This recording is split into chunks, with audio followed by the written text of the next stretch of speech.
sent that before I started. Can you... Maybe I should turn down the chat box, actually.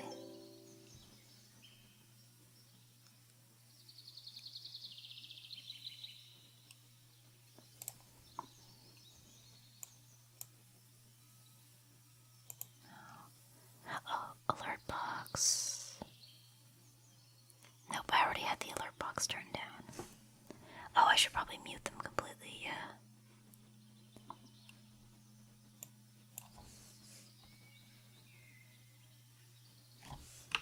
0% volume. There we go, yeah. I tried turning down the volume. Keyboard ASMR. Mouse ASMR. Let me turn on the rain noises.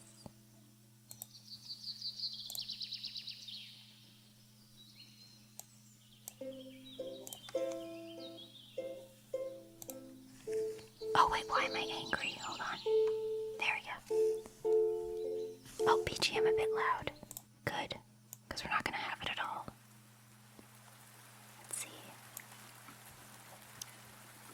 How is the,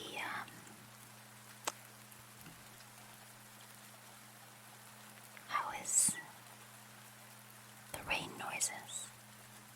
Is it working out? I should probably maybe move my screen so I can actually see the chat. Give me a moment. I am not gonna lie. I'm more nervous about doing this. See, that's why I'm more nervous about doing this than I have about doing any karaoke stream. Because, I mean, if I'm gonna be honest, I do not understand ASMR at all. I'm going to be sitting here and being like, is this working? Is this what you want? I'm doing this entirely by guesswork. It's a learning curve. I think I'm also nervous because ASMR mics are very sensitive. Well, this isn't an ASMR mic, but when you turn on the settings for ASMR, everything is very sensitive, right? So if my chair creaks, or if I sneeze, or if, I have a whole bunch of, teacups here because I forgot to put my dishes away, and if those clink, then that's gonna be quite loud. You got a good pop filter, that's true. That's true. I have the pop filter put, right up to the mic. People expect a little bit of surprising noises when it's live. That's fair. I just don't want to, give anybody, a dirty dishes jump scare. Or, a chair creaking jump scare. I don't want to jump scare anybody. Boot to the head. There's no boots tonight. Vestox, unfortunately. I don't think. I think if I boot to the head, that might cause people to get jump scared. Yes, imagine getting boot to the headed quietly. Boot to the head. And one more for Jenny and the Wimp. Gave back the points. Thank you, Bulbeba. I was gonna do the after stream. One more for Jenny and the Wimp. Honestly, can you imagine, ASMR reading of boot to the head? Maybe that could be fun.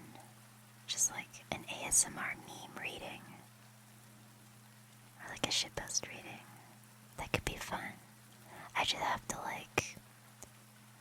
filter them beforehand to make sure people aren't being weird about it. But reading stuff boot to the head, or maybe the Navy SEALs copy pasta has kind of been overdone. What was that one Sekiro copy pasta? Like the one about, you cheated the game, but you also cheated yourself, that one.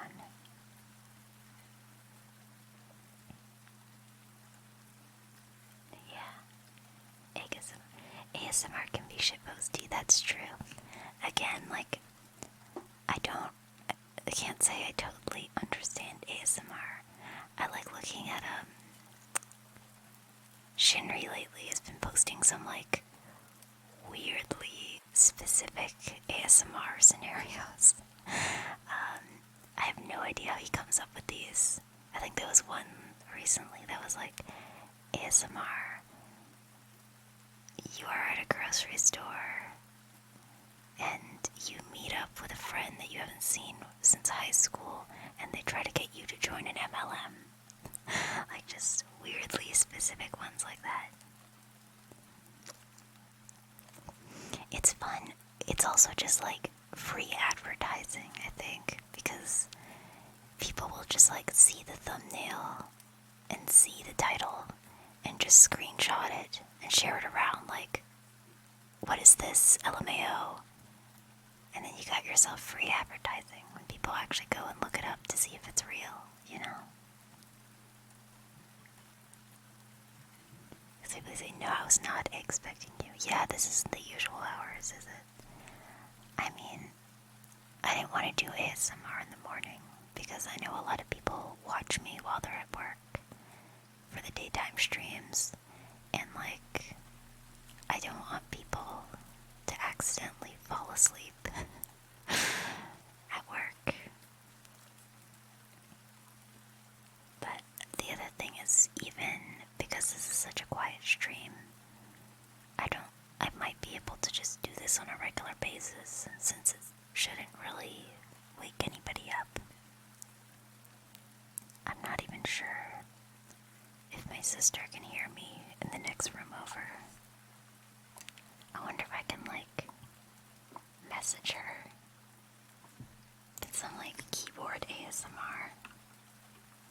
Let me send her a message, see if she can, like, hear me in the next room over.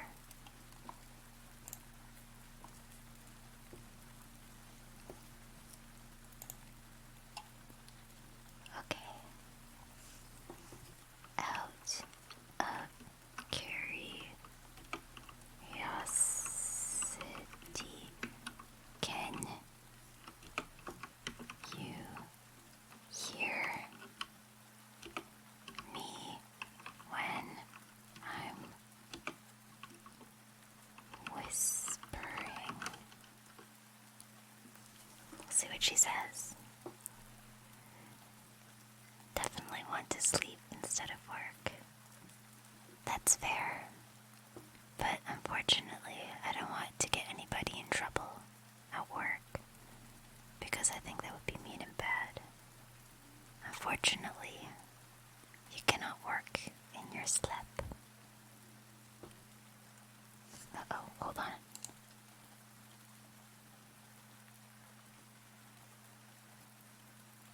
Okay, so my sister cannot hear me from next door. She says, if you are whispering right now, no. So that's interesting. That's good to know. I can do this kind of stream without bugging anybody. People make fun of me because if I join a Discord call late at night, I kind of have to whisper, right? And everybody makes fun of me for it. But see, I'm gonna do it on purpose now, you know? Intentional ASMR. Intentional.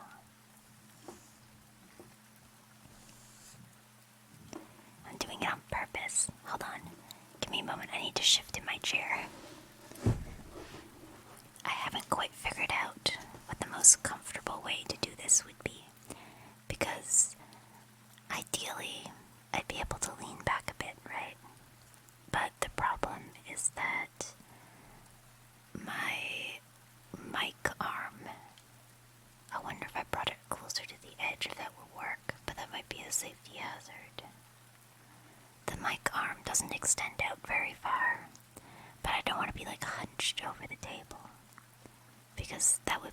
to sustain if I'm gonna be doing this for like, 1+ hours at a time. So I'm like very,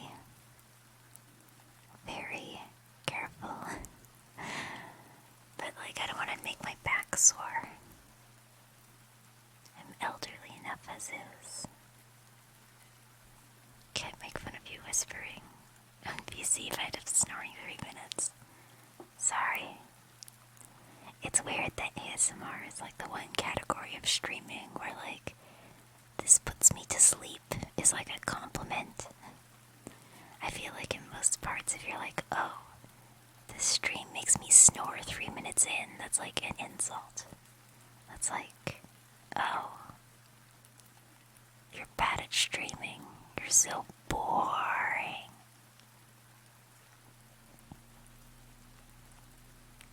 I wonder if my computer is making, the usual computer like humming noise.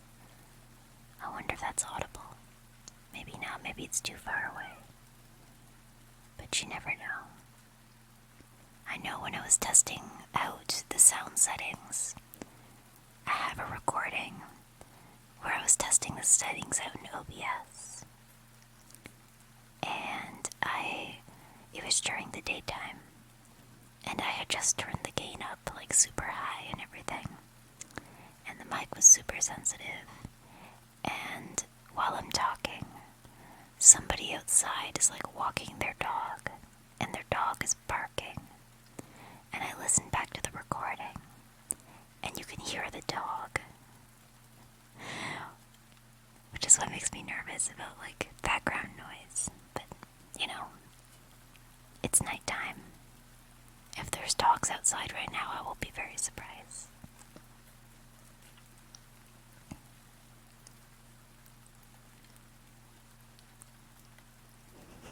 Voomfy. I'm preventing Voomfy. Yeah, Voomfy, go to sleep. Don't be like me. I've been going to sleep like really late lately. It's probably not good. I think it was like a habit I developed while I was in Japan. But I think the thing is that like, because when I was in Japan I was on my own, right? And unless I was making noise late at night, nobody would really have it. Oh goodness, goodness, Excel! Excel, what have you done? Excel, what have you done? What have you done, Excel? Excel! I should have disabled those. I forgot to do that. Thank you for the bits. I'm not sure if that was worth the 15 bits. I've also turned off TTS for now. Nah. The S sound hurt my ear. I'm sorry. Hold on, let me turn them off. Let me see if I can turn them off completely. Alright.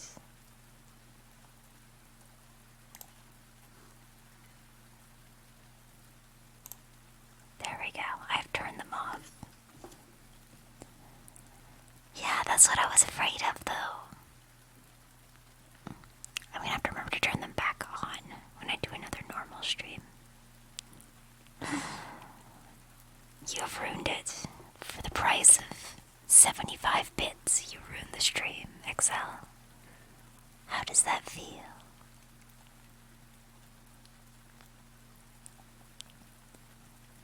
But yeah, hold on, I lost my train of thought. I got offered a nice egg, and then I lost my train of thought. Thank you, sucking Tom Cruise's toes. Thank you for sprouting. But yeah, I lost my train of thought. Oh yeah, sleeping. When I was in Japan, because I was kind of on my own, and, nobody could hear if I'm just like on my computer playing Mahjong Soul late into the evening. No one's gonna know. So I think a combination of that, and also when I was in Japan, like all my friends the other side of the world in terms of time zones. So I was even more inclined to stay up late so that I could talk to my friends when they were awake. So I came back, and I still have not gotten out of that habit, and I'm kind of worried because I know right now I am still looking for a job, but I know once I find a job, that is going to be a problem. This felt ominous until I saw the dancing seal. The wiggly. I was concerned. Usually I keep the wiggly like right in front of me, but I was worried that it would be like distracting and it would pull people out of, the vibe. So I put him off to the side because I don't want to, get rid of him entirely. Oh, goodness, my glasses just like hit the pop filter. Yeah, good evening, Chicklet. Or it's morning for you, right? Good morning, Chicklet. The JST debuff. I mean, it's only a debuff if you only have friends who live in North America. I mean, there's definitely, though, I guess there's also, like, streamers that I wasn't able to watch much when I was in Japan, because they stream in the afternoon in PST or EST, but for me, it's like 4 in the morning. Eggy, drink water. Okay, I hope my water bottle doesn't make too much noise. Did the mic pick up my water bottle noises?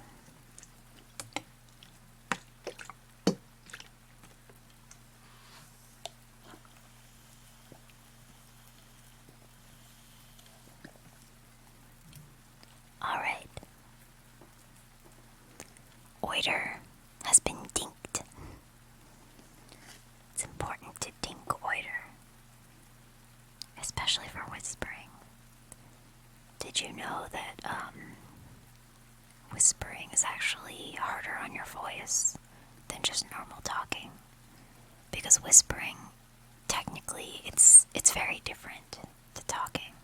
Like, you know how sometimes, like, if you have, like, a cold or something and you lose your voice and you can't speak, but you can whisper. That's why. But whispering too much is actually really bad for your voice. It's actually better for your voice to talk quietly than it is to whisper. Like, singing in a whispery tone is actually harder for me than singing in, like, a full operatic, like, heavy vibrato, super loud. It's actually harder to whisper. I wonder if there's, like, a technique for it, to be able to do it without, like, doing too much damage to your voice. I'm sure that exists. But maybe I should actually read a book. Hold on, let me open my book. I have an actual physical book here. I don't know if you can hear it.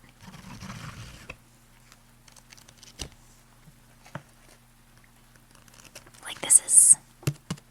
Oh, goodness, I'm sorry.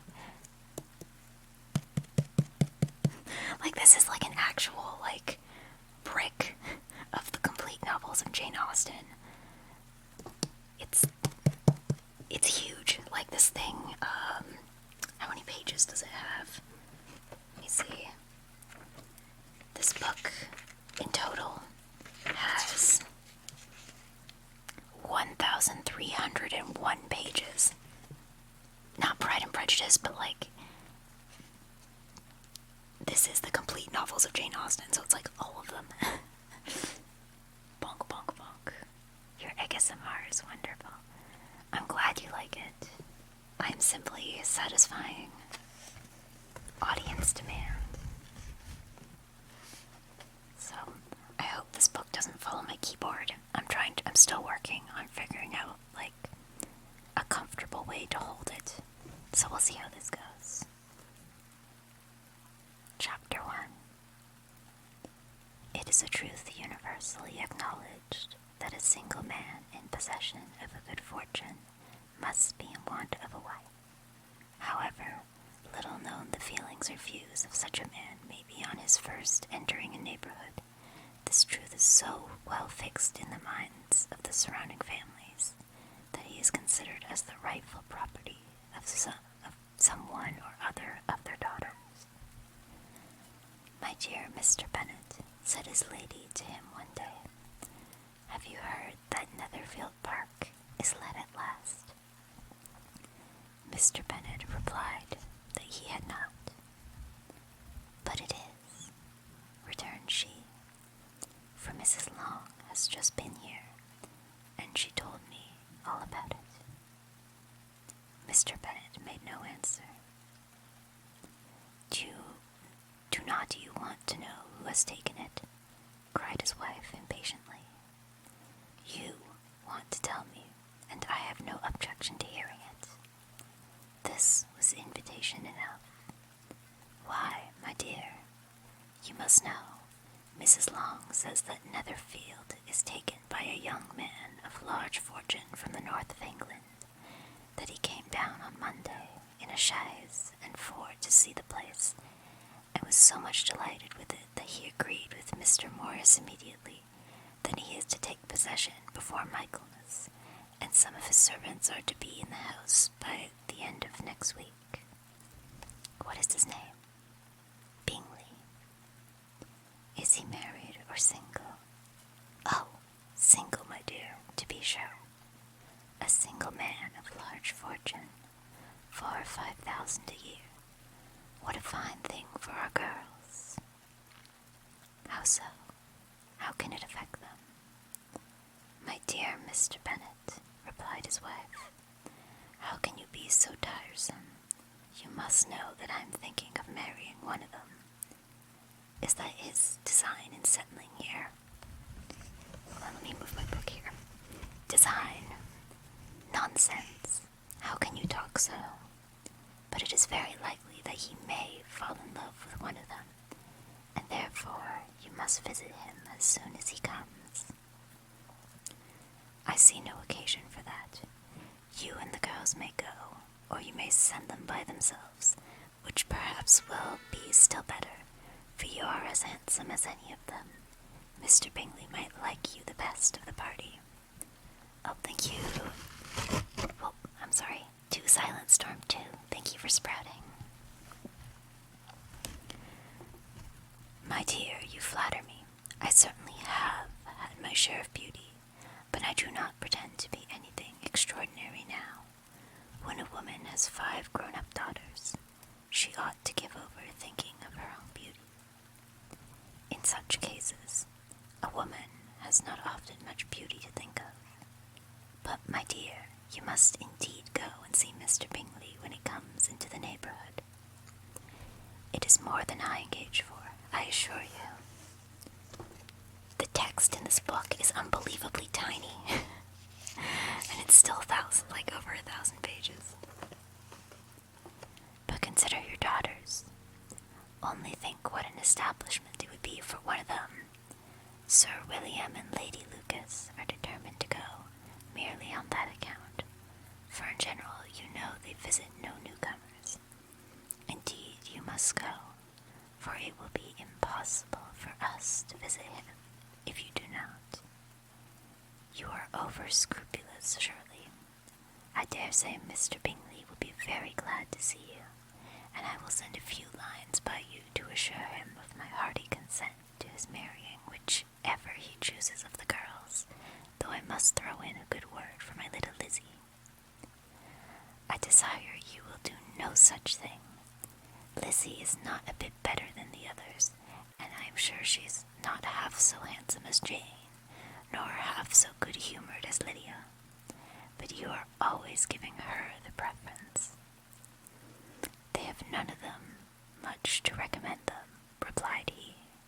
"They are all silly and ignorant like other girls, but Lizzie has something more of quickness than her sisters." "Mr. Bennet, how can you abuse your own children in such a way? You take delight in vexing me."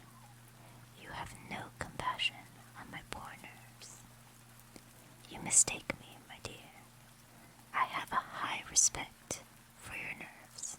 They are my old friends. I have heard you mention them with consideration these 20 years at last. Ah! You do not know what I suffer. But I hope you will get over it and live to see many young men of 4,000 a year come into the neighborhood. It will be no use to us if 20 such should come, since you will not visit them. Depend upon it, my dear, that when there are 20, I will visit them all. Mr. Bennet was so odd a mixture of quick parts, sarcastic humor, reserve, and caprice, that the experience of 23 years had been insufficient to make his wife understand his character. Her mind was less difficult to develop. She was a woman of mean understanding, little information, and uncertain temper. When she was discontented, she fancied herself nervous. The business of her life was to get her daughters married. Its solace was visiting and news. Bonk, bonk. Who's bonking? What are you bonking for? Did somebody need bonking while I was reading? Or did I bonk something by accident? Oh wait, no, that was earlier, I'm sorry. That was bonking me bonking my book. Let's see. This thing is so heavy. I'm trying to figure out a comfortable way to hold it. Whoa, my glasses. These are my streaming glasses. They're the ones without the chain, so they don't make any noise. But they still keep like bumping up. Oh goodness. I'm sorry. They keep bumping up against the pop filter. Mr. Bennet was among the earliest of those who waited on Mr. Bingley. He had always intended to visit him, though to the last always assuring his wife that he should not go until the evening after the visit was paid. She had no knowledge of it. It was then disclosed in the following manner. Observing his second daughter employed in trimming a hat, he suddenly addressed her with, "I hope Mr. Bingley will like it, Lizzie." "We are not in a way to know what Mr. Bingley likes," said her mother resentfully, "since we are not to visit." "But you forget, Mamma," said Elizabeth, "that we shall meet him at the assemblies, and that Mrs. Long has promised to introduce him." "I do not believe Mrs. Long will do any such thing. She has 2 nieces of her own. She is a selfish, hypocritical woman, and I have no opinion of her." "No more have I," said Mr. Bennet, "and I am glad to find that you do not depend on her serving you." Mrs. Bennet deigned not to make any reply, but unable to contain herself, began scolding one of her daughters. "Don't keep coughing so, Kitty, for heaven's sake. Have a little compassion on my nerves. You tear them to pieces." "Kitty has no discretion in her coughs," said her father. "She times them ill." "I do not cough for my own amusement," replied Kitty fretfully. "When is your next ball to be, Lizzie?" "Tomorrow fortnight." "Aye, so it is," cried her mother, "and Mrs. Long does not come back till the day before, so it will be impossible for her to introduce him, for she will not know them herself.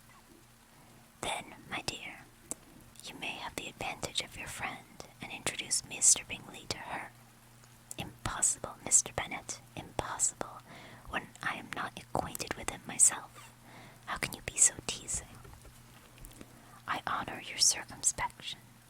A fortnight's acquaintance is certainly very little. One cannot know what a man really is by the end of the fortnight. But if we do not venture, somebody else will, and after all, Mrs. Long and her nieces must stand their chance. And therefore, as she will think it an act of kindness, If you decline the office, I will take it on myself." The girls stared at their father. Mrs. Bennet said only, "Nonsense, nonsense." "What can be the meaning of that empathetic exclamation?" cried he. "Do you consider the forms of introduction and the stress that is laid on them as nonsense?" "I cannot quite agree with you there. What say you, Mary? For you are a young lady of deep reflection, I know, and read great books, and make extracts." Mary wished to say something very sensible, but knew not how.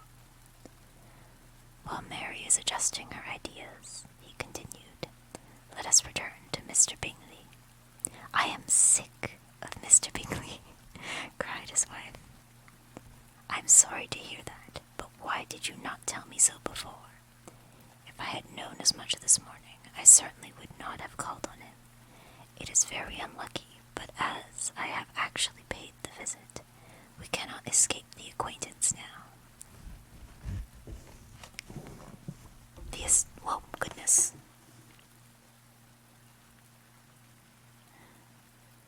Throw the mic down the stairs without warning.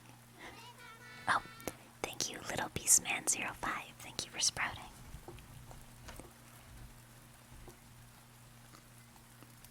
The astonishment of the ladies was just what he wished, that of Mrs. Bennet perhaps surpassing the rest, though when the first tumult of joy was over, she began to declare that it was what she had expected all the while. "How good it was in you, my dear Mr. Bennet!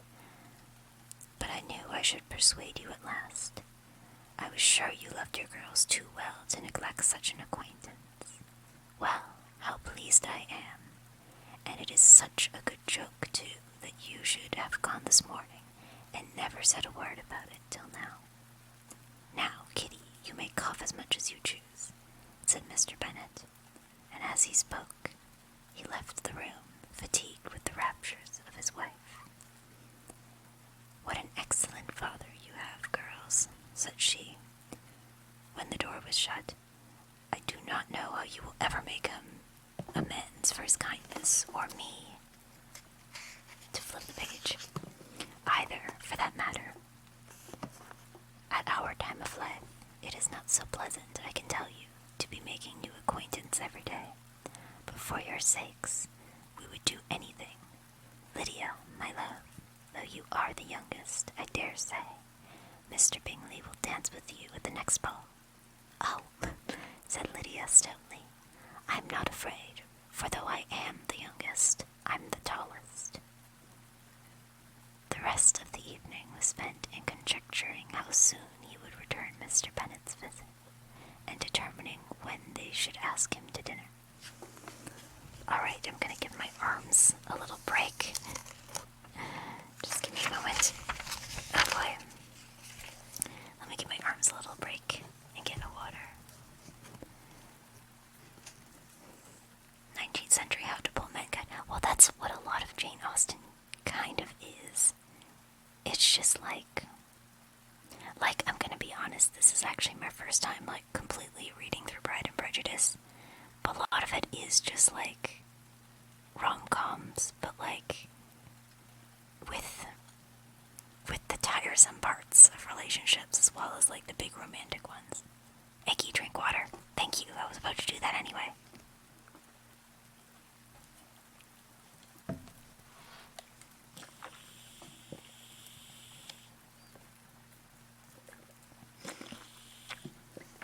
I wonder what would happen if I do the, bodega slurp.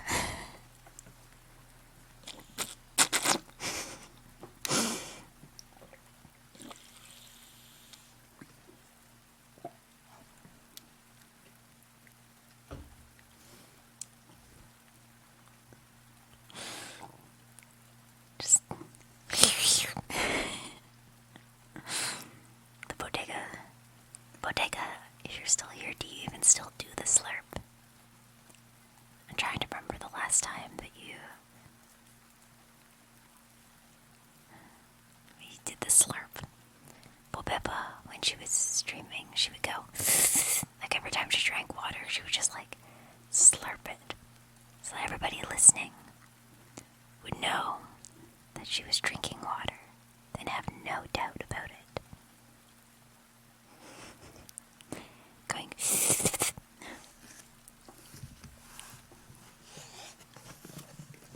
okay. Back to EGGY reading. Chapter 3. I just need to check how many chapters there actually are, so I know where.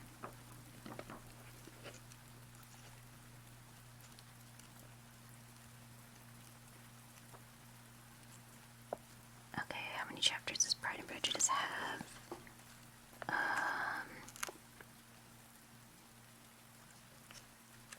61. Good to know. 61.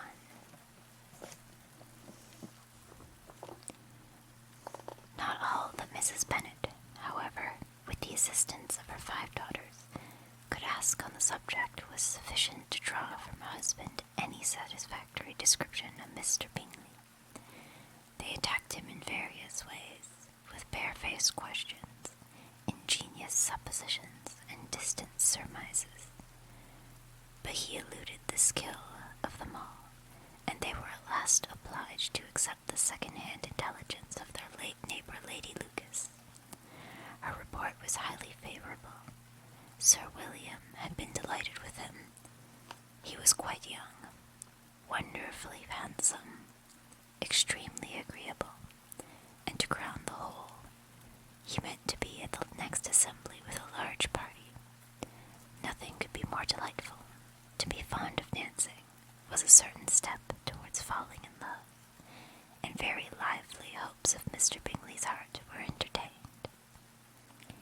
If I can but see one of my daughters happily settled at Netherfield, said Mrs. Bennet to her husband, and all the others equally well married, I shall have nothing to wish for.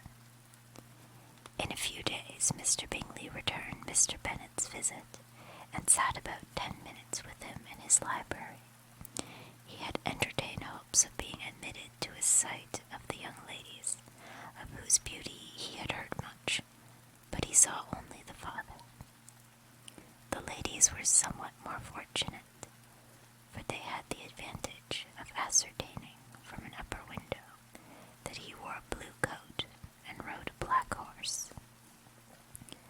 An invitation to dinner was soon afterwards dispatched, and already had Mrs. Bennet planned the courses that were to do credit to her housekeeping, when an answer arrived which deferred it all. Mr. Bingley was obliged to be in town the following day, and consequently unable to accept the honor of their invitation.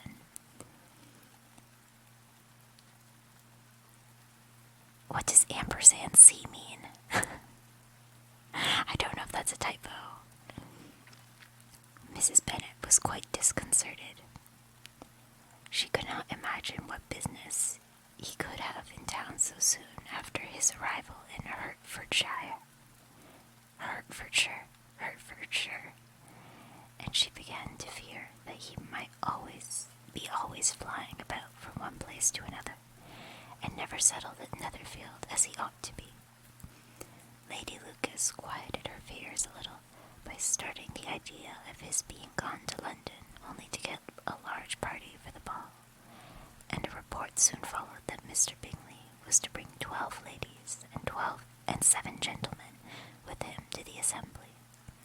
The girls grieved over such a number of ladies, but were comforted the day before the ball by hearing that instead of 12, he had brought only 6 with him from London, his 5 sisters and a cousin. And when the party entered the assembly room, it consisted of only 5 altogether: Mr. Bingley, his 2 sisters, the husband of the eldest, and another young man. Enemy here. No.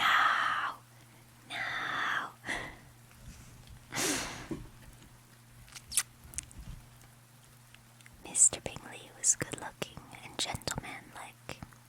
He had a pleasant countenance, an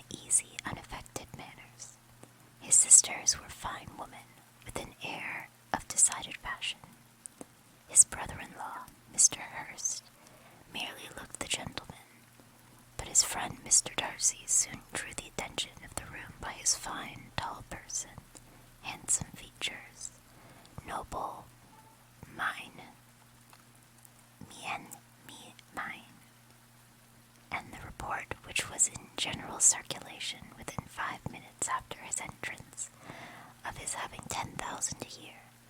The gentlemen pronounced him to be a fine figure of a man. The ladies declared he was much handsomer than Mr. Bingley, and he was looked at with great admiration for about half the evening, till his manners gave a disgust which turned the tide of his popularity, for he was discovered to be proud, to be above his company, and above being pleased, and not all his large estate in Derbyshire could then save him from having a most forbidding, disagreeable countenance, and being unworthy to be compared with his friend. Mr. Bingley had soon made himself acquainted with all the principal people in the room. He was lively and unreserved, danced every dance, and was angry that the ball closed so early, and talked of giving one himself at Netherfield. Such amiable qualities must speak for themselves. What a contrast between him and his friend. Mr. Darcy danced only once with Mrs. Hurst and once with Miss Bingley, declined being introduced to any other lady, and spent the rest of his evening in walking about the room, speaking occasionally to one of his own party. His character was decided. He was the proudest, most disagreeable man in the world, and everybody hoped that he would never come there again. Wow! Among the most violent against him was Mrs. Bennet, whose dislike of his general behavior was sharpened into particular resentment by his having cited one of her daughters. Elizabeth Bennet had been obliged, by the scarcity of gentlemen, to sit down for 2 dances. During part of that time, Mr. Darcy had been standing near enough for her to overhear a conversation between him and Mr. Bingley, who came from the dance for a few minutes to press his friend to join it. "Come, Darcy," said he, "I must have you dance. I hate to see you standing about by yourself in this stupid manner. You had much better dance." "I certainly shall not. You know how I detest it, unless I am particularly acquainted with my partner. At such an assembly as this, it would be insupportable. Your sisters are engaged, and there is not another woman in the room whom it would not be a punishment for me to stand up with." "I would not be so fastidious as you are," cried Bingley. "For a kingdom, upon my honor, I never met with so many pleasant girls in my life as I have this evening, and there are several of them you see uncommonly pretty. You are dancing with the only handsome girl in the room," said Mr. Darcy, looking at the eldest Miss Bennet. "Oh, she is the most beautiful creature I ever beheld, but there is one of her sisters sitting down just behind you, who is very pretty, and I dare say very agreeable. Do let me ask my partner to introduce you." "Which do you mean?" And turning around, he looked for a moment at Elizabeth, till catching her eye, he withdrew his own and coldly said, "She is tolerable, but not handsome enough to tempt me, and I am in no humor at turning page at present to give consequences to young ladies who are slighted by other men. You had better return to your partner and enjoy her smiles, for you are wasting your time with me." Mr. Bingley followed his advice. Mr. Darcy walked off, and Elizabeth remained with no very cordial feelings towards him. She told the story, however, with great spirit among her friends, for she had a lively, playful disposition, which delighted in anything ridiculous. The evening altogether passed off pleasantly to the whole family. Mrs. Bennet had seen her eldest daughter much admired by the Netherfield party. Mr. Bingley had danced with her twice, and she had been distinguished by his sisters. Jane was as much gratified by this as her mother could be, though in a quieter way. Elizabeth felt Jane's pleasure. Mary had herself mentioned to Miss Bingley as the most accomplished girl in the neighborhood, and Catherine and Lydia had been fortunate enough to be never without partners, which was all that they had yet learned to care about for at a ball. They returned, therefore, in good spirits to Longbourn, the village where they lived, and of which they were the principal inhabitants. They found Mr. Bennet still up, with a book he was regardless of time, and on the present occasion he had a good deal of curiosity as to the event of an evening which had raised such splendid expectations. He had rather hoped that all his wife's views on the stranger would be disappointed, but he soon found that he had a very different story to hear. "Oh, my dear Mr. Bennet," as she entered the room, "we have had a most delightful evening, a most excellent ball. I wish you had been there. Jane was so admired, nothing could be like it. Everybody said how well she looked, and Mr. Bingley thought her quite beautiful, and danced with her twice. Only think of that, my dear. He actually danced with her twice, and she was the only creature in the room that he asked a second time. First of all, he asked Miss Lucas. I was so vexed to see him stand up with her, but, however, he did not admire her at all. Indeed, nobody can, you know. And he seemed quite struck with Jane as she was going down the dance. So he inquired who she was, and got introduced, and asked her for the two next. Then the 2/3 he danced with Miss King, and the 2/4 with Maria Lucas, and the 2/5 with Jane again, and the 2/6 with Lizzie, and the Boulanger. If he had any compassion for me, cried her husband impatiently, he would not have danced half so much. For God's sake, say no more of his partners. Oh, that he had sprained his ankle in the first dance. Oh, my dear, continued Mrs. Bennet, I am quite delighted with him. He is so excessively handsome, and his sisters are charming women. I never in my life saw anything more elegant than their dresses. I dare say the lace upon Mrs. Hurst's gown. Here, she was interrupted again. Mr. Bennet protested any description of finery. She was therefore obliged to seek another branch of the subject, and related, with much bitterness of spirit and some exaggeration, the shocking rudeness of Mr. Darcy. But I can assure you, she added, that Lizzie does not lose much by not suiting his fancy, for he is a most disagreeable, horrid man, not at all worth pleasing. So high and conceited that there was no enduring him. He walked here, and he walked there, fancying himself so very great, not handsome enough to dance with. I wish you had been there, my dear, to have given him one of your set-downs. I quite detest the man. I can fix him. Hey, Marie.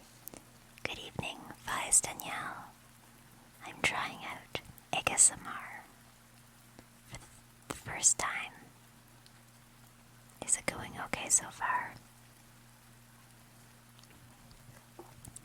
Is my reading pace good? I'm worried I might be reading too fast. I'm worried if I read too fast, it will,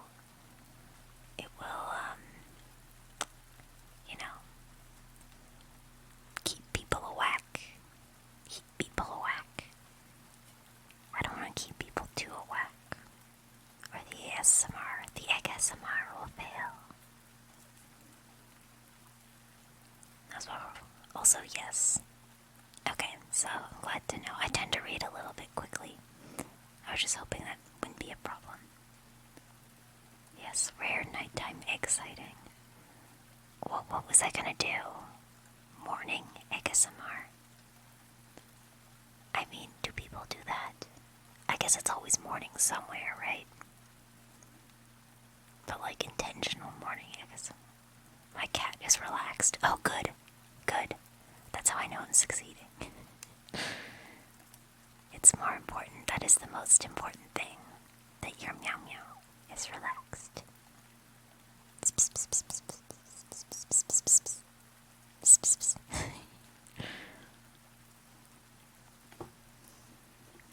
Your cat should be very relaxed. Alright, hold on. I really should have tried to find this in PDF form, because it turns out that carrying a heavy book in your hands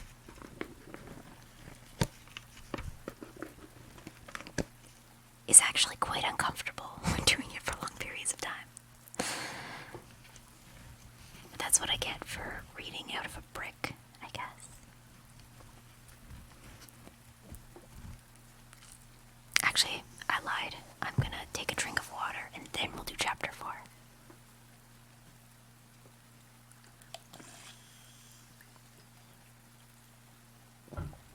Alright. I've taken a drink of water. It's time for chapter 4. When Jane and Elizabeth were alone, the former, who had been cautious in her praise of Mr. Bingley before, expressed to her sister how very much she admired him. "He is just what a young man ought to be," said she, "sensible, good-humoured, lively, and I never saw such happy manners, so much ease, with such perfect good breeding."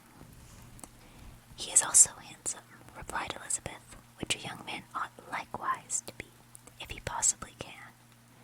His character is thereby complete. I was very much flattered by his asking me to dance a second time. I did not expect such a compliment." "Did not you? I did for you. But that is one great difference between us. Compliments always take you by surprise, and me never. What could be more natural than his asking you again? He could not help seeing that you were about 5 times as pretty as every other woman in the room. No thanks to his gallantry for that. Well, he certainly is very agreeable, and I give you leave to like him. You have liked many a stupider person." "Dear Lizzie, oh, you are a great deal too apt, you know, to like people in general. You never see a fault in anybody. All the world are good and agreeable in your eyes. I have never heard you speak ill of a human being in my life. I would wish not to be hasty in censuring anyone, but I always speak what I think. I know you do, and it is that which makes me wonder, with your good sense, to be so honestly blind to the follies and nonsense of others. Affectation of candor is common enough. One meets it everywhere. But to be candid without ostentation or design, to take the good of everybody's character and make it still better, and say nothing of the bad, belongs to you alone." Oh, I lost my spot on the... there we go. "And so, you like this man's sisters too, do you? Their manners are not equal to his." "Certainly not, at first.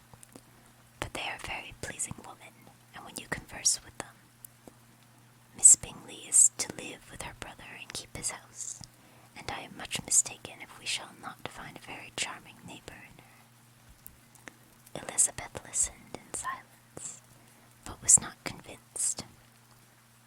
Their behaviour at the assembly had not been calculated to please in general, and with more quickness of observation and less pliancy of temper than her sister, and with a judgment too unassailed by any attention to herself, she was very little disposed to approve them. They were in fact very fine ladies, not deficient in good humour when they were pleased, nor in the power of being agreeable when they chose it, but proud and conceited. They were rather handsome, and had been educated in one of the first private seminaries in town, had a fortune of 20,000 pounds, were in the habit of spending more than they ought, and of associating with people of rank, and were therefore, in every respect, entitled to think well of themselves. themselves, and meanly of others. They were of a respectable family in the north of England, a circumstance more deeply impressed on their memories than that their brother's fortune and their own had been acquired by trade. Mr. Bingley inherited property to the amount of nearly £100 from his father, who had intended to purchase an estate, but did not live to do it. Mr. Bingley intended it likewise, and sometimes made choice of his county. But as he was now provided with a good house and the liberty of a manor, it was doubtful to many of those who best knew the easiness of his temper, whether he might not spend the remainder of his days at Netherfield, and leave the next generation to purchase. His sisters were very anxious for his having an estate of his own, but though he was now established only as a tenant, Miss Bingley was by no means unwilling to preside at his table, nor was Mrs. Hurst, who had married a man of more fashion than fortune, less disposed to consider his house as her home when it suited her. Mr. Bingley had not been of age 2 years when he was tempted by an accidental recommendation to look at the Netherfield house. He did look at it, and into it for half an hour, and was pleased with the situation and the principal rooms, satisfied with what the owner said in its praise, and took it immediately. Between him and Darcy there was a very steady friendship, in spite of a great opposition of character.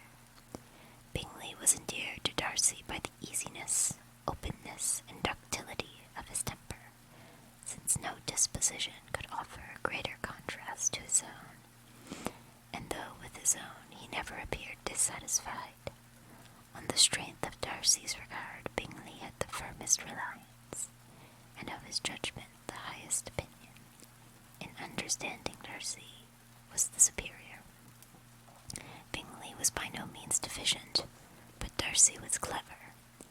He was at the same time haughty, reserved, and fastidious, and his manners, though well-bred, were not inviting. In that respect his friend had greatly the advantage. Bingley was sure of being liked wherever he appeared. Darcy was continually giving offence. The manner in which they spoke of the Meryton assembly was sufficiently characteristic. Bingley had never met with pleasanter people or prettier girls in his life. Everybody had been most kind and attentive to him. There had been no formality, no stiffness.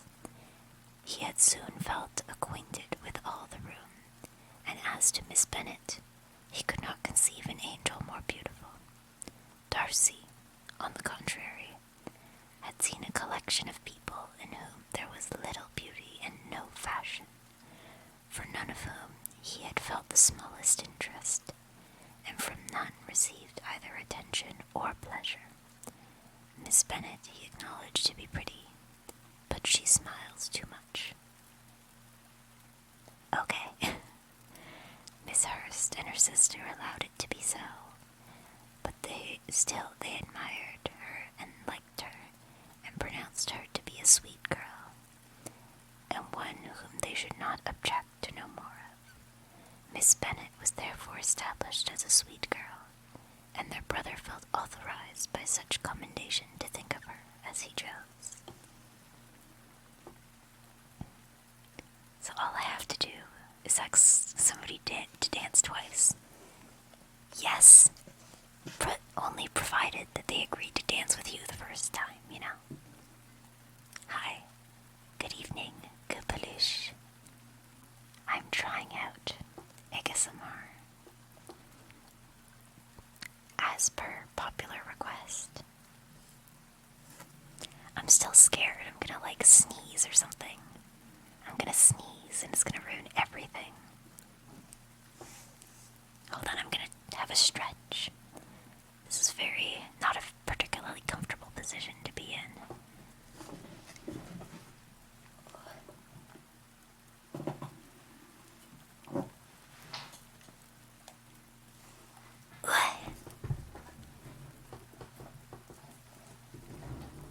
What if I stretch stretched, and you could, like, hear my like, joints cracking. I mean, my joints usually don't crack that loud, which is good. But also, this mic has its gain turned up pretty high, so it's pretty sensitive. I don't know, I feel like if I crack my joints, like, I can feel it, but there's not really a noise. I have quiet joints. Although, isn't that supposed to be, like, really bad for your joints? To always crack your joints? Scholars remain divided. Alright. Chapter 5. Within a short walk of Longbourn lived a family with whom the Bennets were particularly intimate. Sir William Lucas had been formerly in trade in Meryton, where he had made a tolerable fortune and risen to the honour of knighthood by an address to the king. During his mayoralty, the distinction had perhaps been felt too strongly. It had given him a disgust to his business, and had perhaps been felt too strongly. It had given him... Oh my god, I forgot how to read. I started at the beginning of the line again. It had given him a disgust to his business, and to his residence in a small market town. And quitting them both, he had removed with his family to a house about a mile from Meryton, denominated from that period Lucas Lodge, where he could think with pleasure of his own importance, and unshackled by business, occupy himself solely in being civil to all the world. For though elated by his rank, it did not render him supercilious. On the contrary, he was all attention to everybody, by nature inoffensive, friendly, and obliging. His presentation at St. James had made him courteous. Lady Lucas was a very good kind of woman, not too clever to be a valuable neighbor to Mrs. Bennet. They had several children, the eldest of them, a sensible, intelligent young woman, about 27, was Elizabeth's intimate friend. That the Miss Lucases and the Miss Bennets should meet to talk over a ball was absolutely necessary, and the morning after the assembly brought the former to Longbourn to hear and to communicate. "You began the evening well, Charlotte," said Mrs. Bennet with civil self-command to Miss Lucas. "You were Mr. Bingley's first choice." "Yes, but he seemed to like his second better." "Oh, you mean Jane, I suppose, because he danced with her twice." To be sure, that did seem as if he admired her. Indeed, I rather believe he did. I heard something about it, but I hardly know what. Something about Mr. Robinson. Perhaps you mean what I overheard between him and Mr. Robinson. Did I not mention it to you? Mr. Robinson's asking him how he liked our Meryton assemblies, and whether he did not think there were a great many pretty women in the room, and which he thought the prettiest, and his answering immediately to the last question, "Oh, the eldest Miss Bennet, beyond a doubt. There cannot be two opinions on that point." "Upon my word. Well, that was very decided indeed. That does seem as if... But, however, it may all come to nothing, you know. My overhearings were more to the purpose than yours, Eliza," said Charlotte. "Mr. Darcy is not so well worth listening to as his friend, is he? Poor Eliza, to be only just tolerable." "I beg you would not put it into Lizzie's head to be vexed by his ill treatment, for he is such a disagreeable man that it would be quite a misfortune to be liked by him. Mrs. Long told me last night that he sat close to her for half an hour without once opening his lips."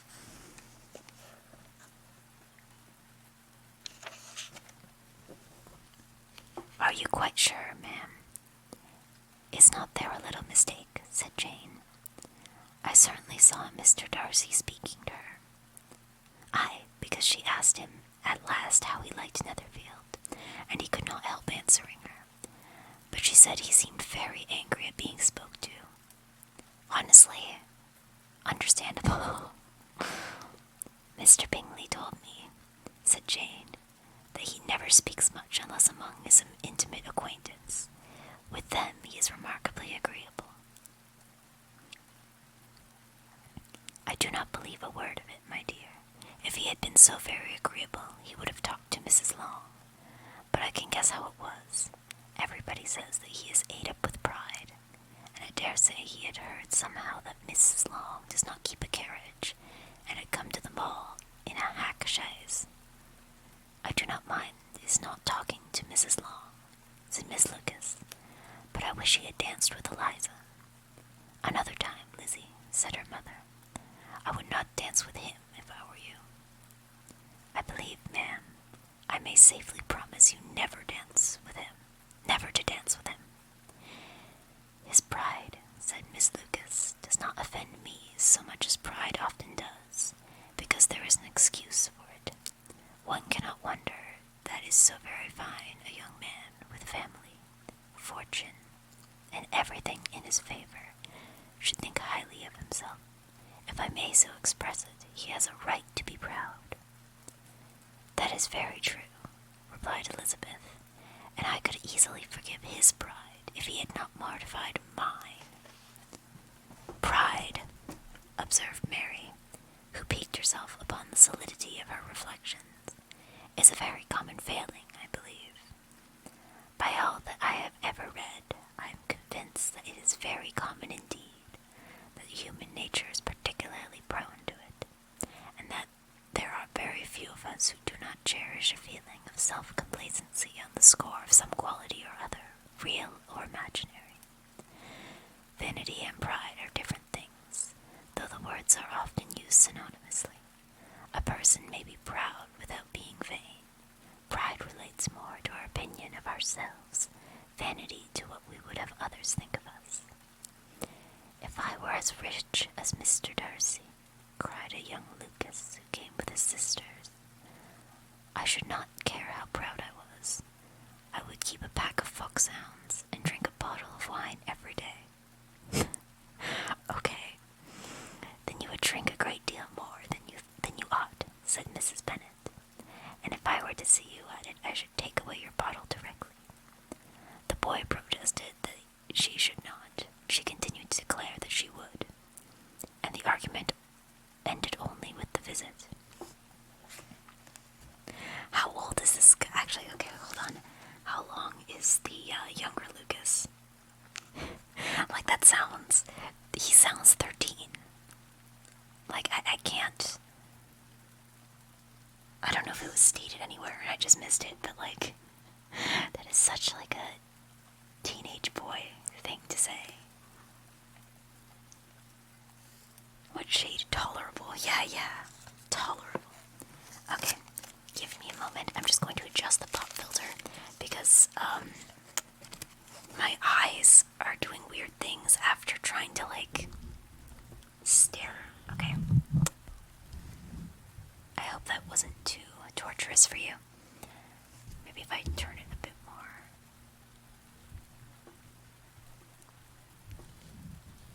There we go, that should be alright. My eyes were starting to hurt because this entire time I've been trying to, like, stare just past my pop filter. Like I said, this isn't a particularly comfortable setup, but, you know, it is the first time, so there's bound to be some issues.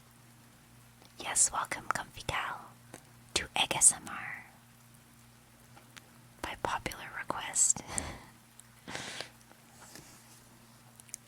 Let me do another stretch, and another drink of water.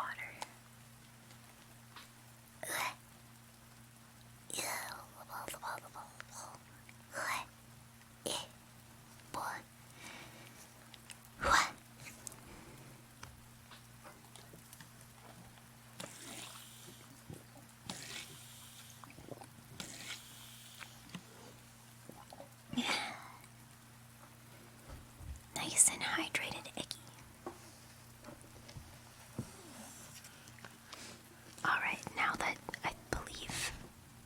should be more comfortable. I can probably start on chapter 6. Oh, good evening. It's Egg. Egg Space Raid. Oh yeah, you were playing Dead Space. Thank you for doing the shout out, Bobeba. Yes, welcome, Egg. I think, usually I sing for raiders.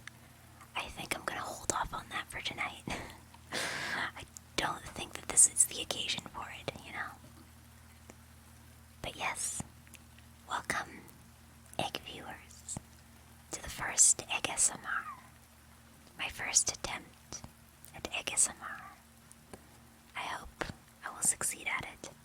I'm currently reading through Pride and Prejudice with my big, hold on, let me give a little knock on the, I have a physical book here. I have this giant, Jane Austen brick. This giant brick. So I'm reading Pride and Prejudice from that. We are just getting to chapter 6. Well, there we go. And I'm just gonna make myself a bit more comfortable. Here we go. The ladies of Longbourn soon waited on those of Netherfield. The visit was returned in due form. Miss Bennet's pleasing manners grew on the goodwill of Mrs. Hurst and Miss Bingley, and though the mother was found to be intolerable and the younger sisters not worth speaking to, a wish of being better acquainted with them was expressed towards the two eldest. By Jane, this attention was received with the greatest pleasure, but Elizabeth still saw superciliousness in their treatment of everybody, hardly excepting even her sister, and could not like them, though their kindness to Jane, such as it was, had a value as arising in all probability from the influence of their brother's admiration. It was generally evident, whenever they met, that he did admire her, and to her it was equally evident that Jane was yielding to the preference which she had begun to entertain for him from the first, and was in a way to be very much in love, but she considered with pleasure that it was not likely to be discovered by the world in general, since Jane united with great strength of feeling, a composure of temper, and a uniform cheerfulness of manner, which would guard her from the suspicions of the impertinent. She mentioned this to her friend Miss Lucas. "It may perhaps be pleasant," replied Charlotte, "to be able to impose on the public in such a case, but it is sometimes a disadvantage to be so very guarded. If a woman conceals her affection with the same skill from the object of it, she may lose the opportunity of fixing him, and it will then be but poor consolation to believe the world equally in the dark. There is so much of gratitude or vanity in almost every attachment, that it is not safe to leave any to itself. We can all begin freely. A slight preference is natural enough, but there are very few of us who have heart enough to be really in love without encouragement. In 9 cases out of 10, a woman had better show more affection than she feels. Bingley likes your sister, undoubtedly, but he may do never more than like her if she does not help him on. But she does help him on, as much as her nature will allow. If I can perceive her regard for him, he must be a simpleton indeed not to discover it too. Remember, Eliza, that he does not know Jane's disposition as you do. But if a woman is partial to a man, and does not endeavor to conceal it, he must find it out. Perhaps he must, if he sees enough of her. But though Bingley and Jane meet tolerably often, it is never for many hours together, and as they always see each other in large mixed parties, it is impossible that every moment should be employed in conversing together. Jane should therefore make the most of every half hour in which she can command his attention.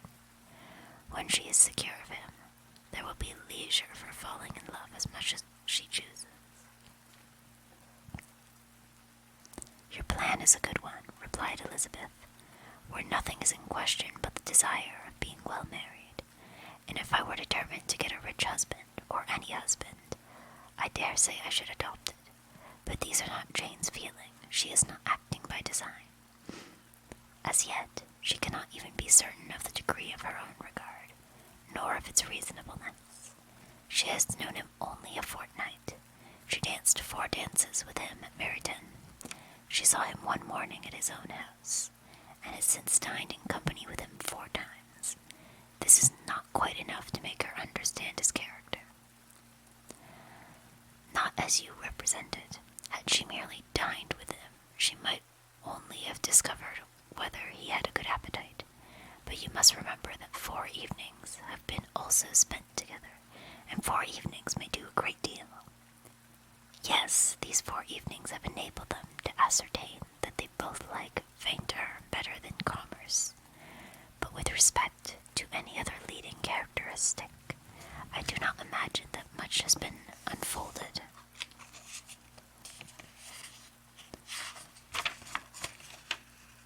Well, said Charlotte, I wish Jane success with all my heart, and if she were married to him tomorrow, I should think she had as good a chance of happiness as if she were to be studying his character for a 12-month. Happiness in marriage is entirely a matter of chance, if the dispositions of the parties are ever so well known to each other, or even so similar beforehand. It does not advance their felicity in the least. They always continue to grow sufficiently, unlike afterwards, to have their share of vexation, and it is better to know as little as possible of the defects of the person with whom you are to pass your life. You make me laugh, Charlotte, but it is not sound. You know it is not sound, and that you would never act in this way yourself. You know, I was thinking recently about, there's like this historical, like, fashion history person that I follow. She's from Poland. Her first name is Karolina. I think last name is Zabrowska. She made this one video that was like Pride and Prejudice, but as a podcast. And I'm like, I totally understand how she would have come to that idea now.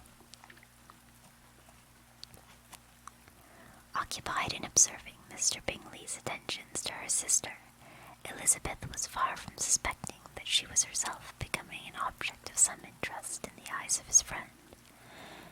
Mr. Darcy had at first scarcely allowed her to be pretty. He had looked at her without admiration at the ball, and when they next met, he looked at her only to criticize. But no sooner had he made it clear to himself and his friends that she had hardly a good feature in her face, than he began to find it was rendered uncommonly intelligent by the beautiful expression of her dark eyes. To this discovery succeeded some others equally mortifying, though he had detected with a critical eye more than one failure of perfect symmetry in her form. He was forced to acknowledge her figure to be light and pleasing, and in spite of his asserting that her manners were not those of the fashionable world, he was caught by their easy playfulness. Of this she was perfectly unaware. To her he was only the man who made himself agreeable nowhere, and who had not thought her handsome enough to dance with. He began to wish to know more of her, and as a step towards conversing with her himself, attended to her conversation with others. His doing so drew her notice. It was at Sir William Lucas's, where a large party were assembled.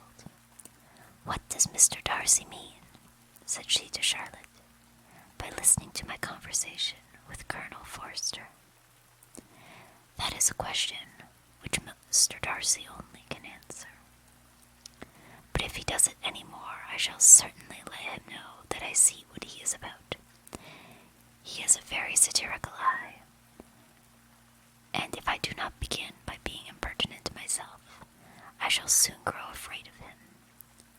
On his approaching them soon afterwards, though without seeming to have any intention of speaking, Lucas defied her friend to mention such a subject to him, which immediately provoking Elizabeth to do it, she turned to him and said, "Did you not think, Mr. Darcy, that I expressed myself uncommonly well just now, when I was teasing Colonel Forster to give us a ball at Meryton?"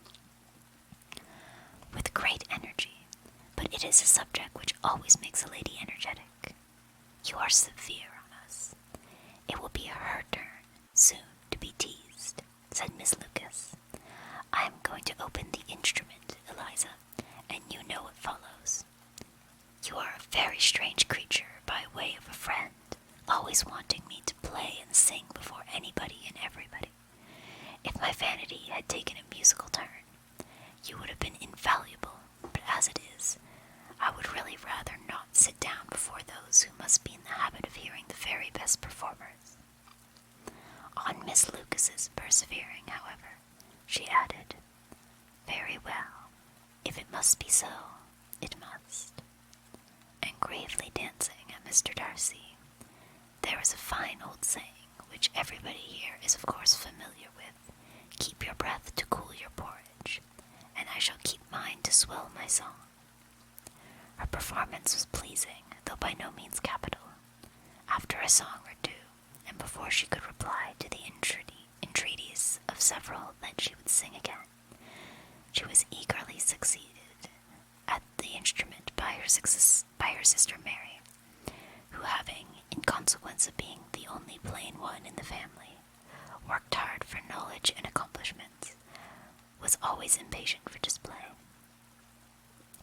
Mary had neither genius nor taste. Wow, okay.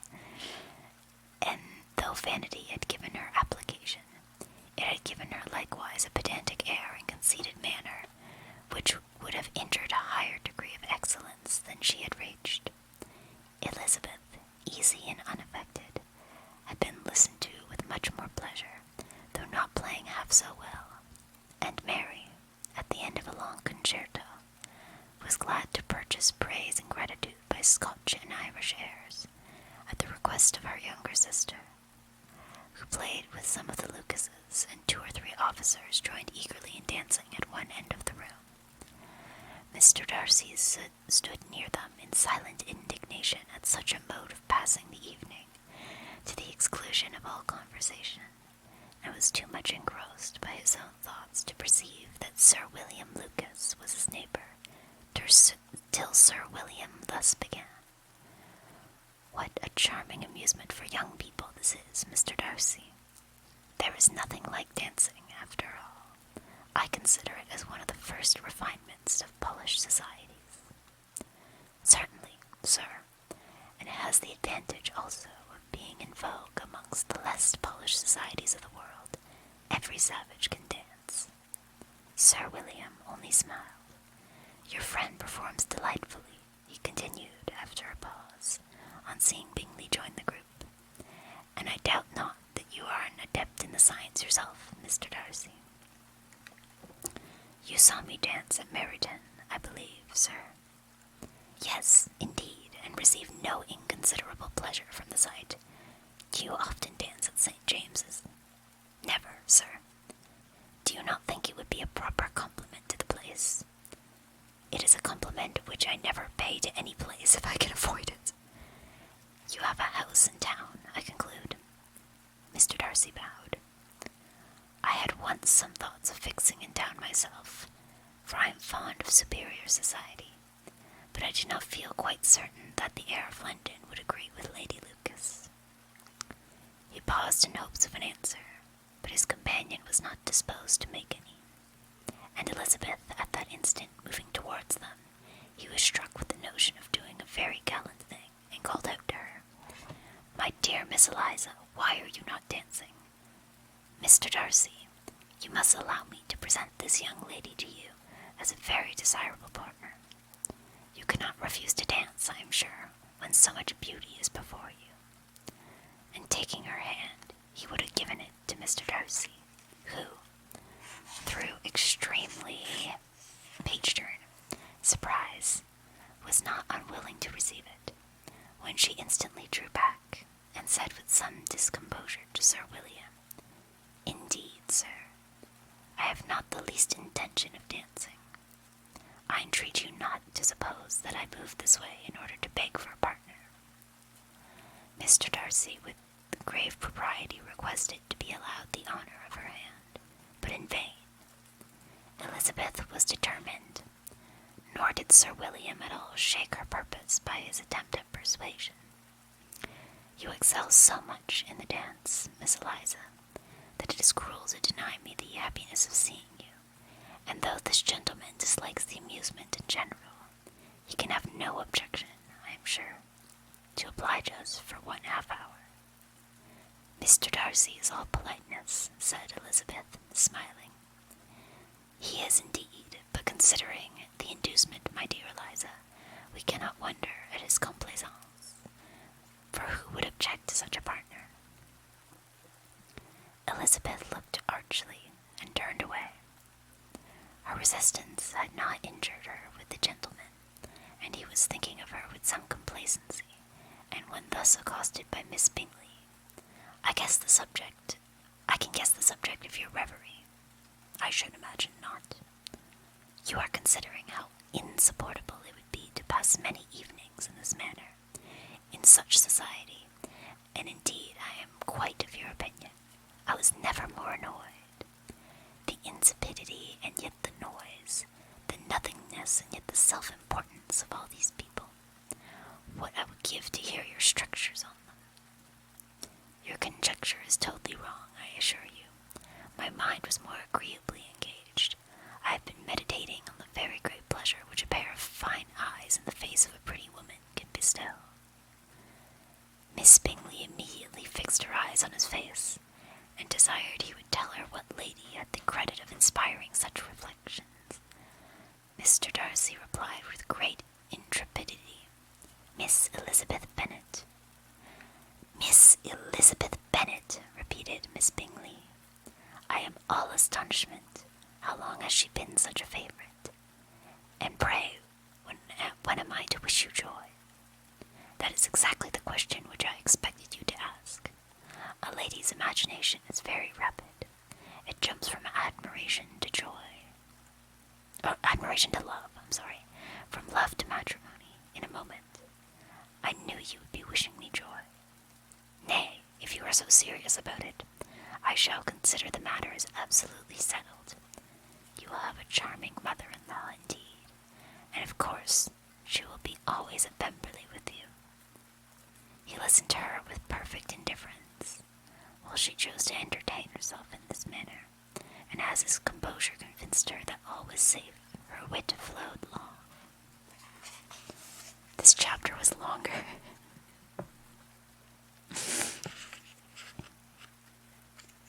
Okay, yeah, I think going forward the chapters are a bit longer. The first few chapters were only like a good 1.5 or 2 pages, and then I got like completely jump scared by this one. I think that was like 4 pages long. It's not so much that reading is tiring, it's just that like holding up the book without a break is quite tiring. Let me have some more water.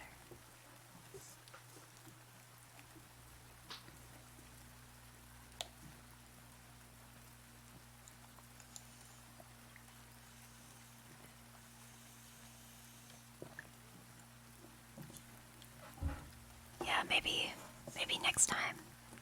I wanted to have the book for book noises reasons, but maybe next time a PDF would be better. Let me move my chair a little closer. Attempt at EGGY comfort. Yeah, scrolling is easy. Well, I thought that maybe like page turning noises would be nicer than like mouse noises, right? But maybe that's just me. Maybe do it with another book. Yeah, maybe one that's like more book-sized and not a brick. I had an idea, actually.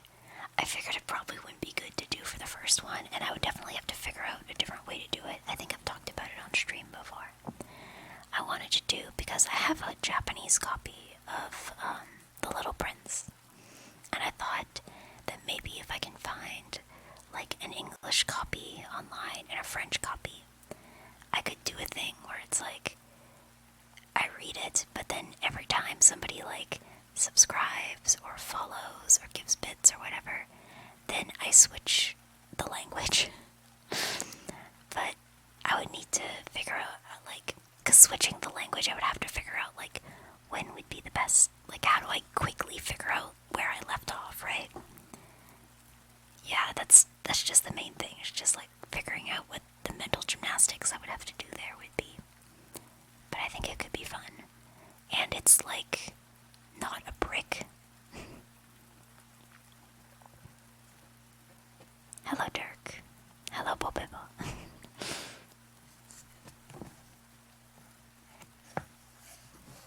Alright. Love to hear French EGGY ASMR. Yeah, maybe. Alternating between English ASMR and French ASMR and Japanese ASMR. Just like back and forth.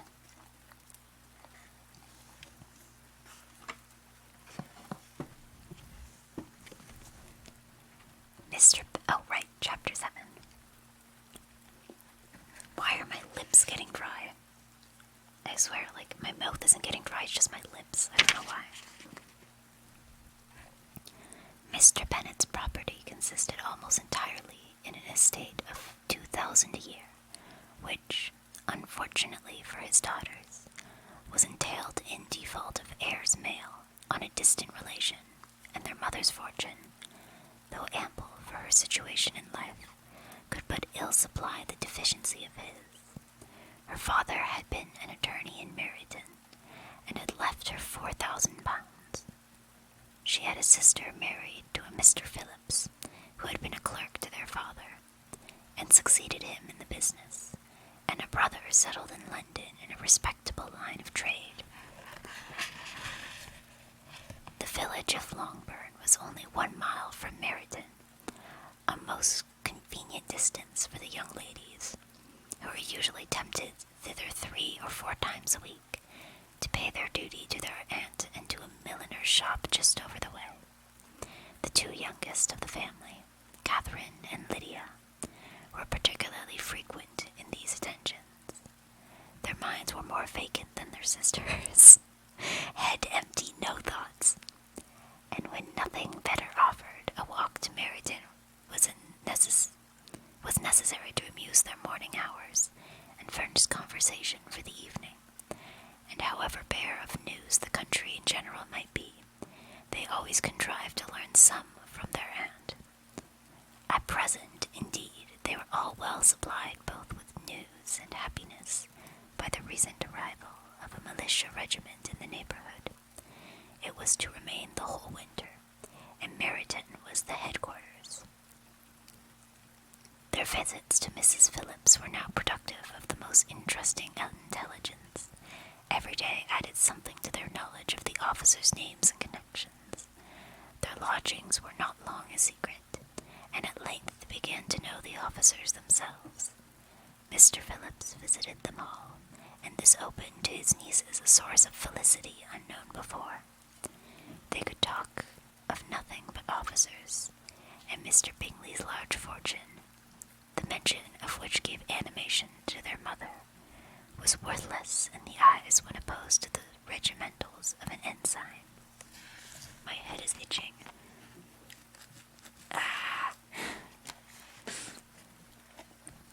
After listening one morning to the effusions on this subject, Mr. Bennet coolly observed, "From all that I can collect by your manner of talking, you must be 2 of the silliest girls in the country. I have suspected it some time, but I am now convinced." Catherine was disconcerted and made no answer, but Lydia, with perfect indifference, continued to express her admiration of Captain Carter, and her hope of seeing him in the course of the day, as he was going the next morning to London. "I'm astonished, my dear," said Mrs. Bennet, "that you should be so ready to think your own children silly. If I wish to think slightingly of anybody's children, it should not be of my own, however. If my children are silly, I must hope to be always sensible of it. Yes, but as it happens, they are all of them very clever.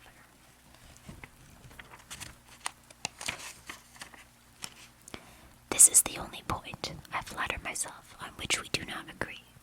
I had hoped that our sentiments coincided in every particular, but I must so far differ from you as to think our two youngest daughters uncommonly foolish.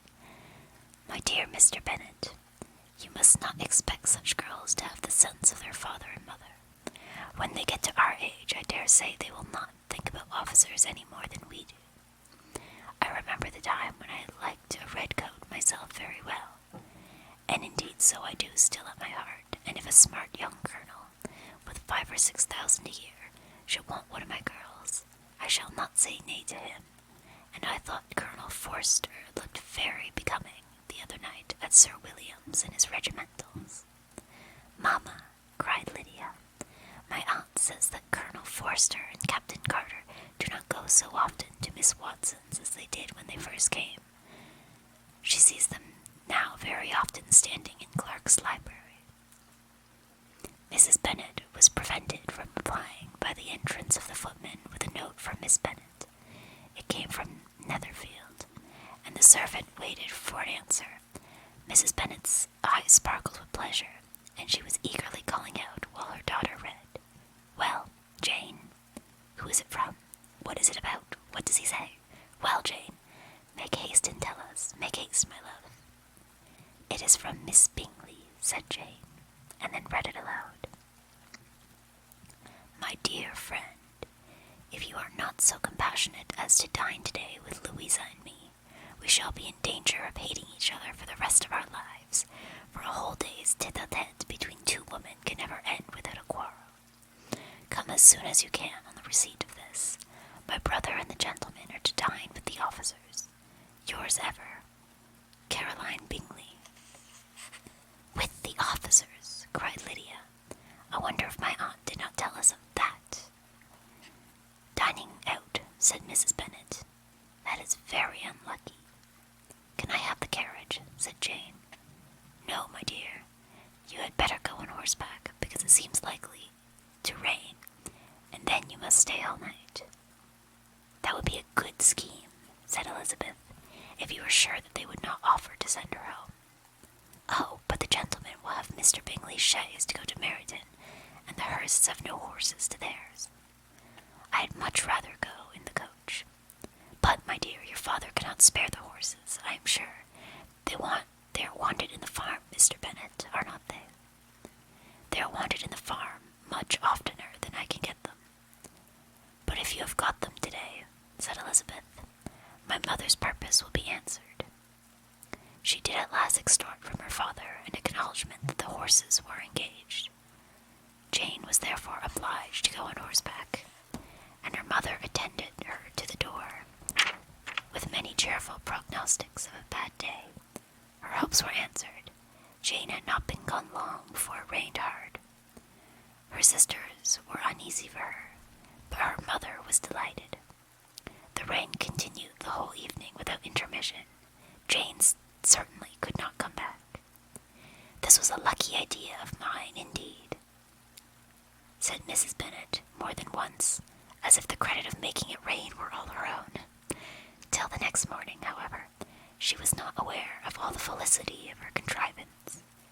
Breakfast was scarcely over when a servant from Netherfield brought the following note for Elizabeth.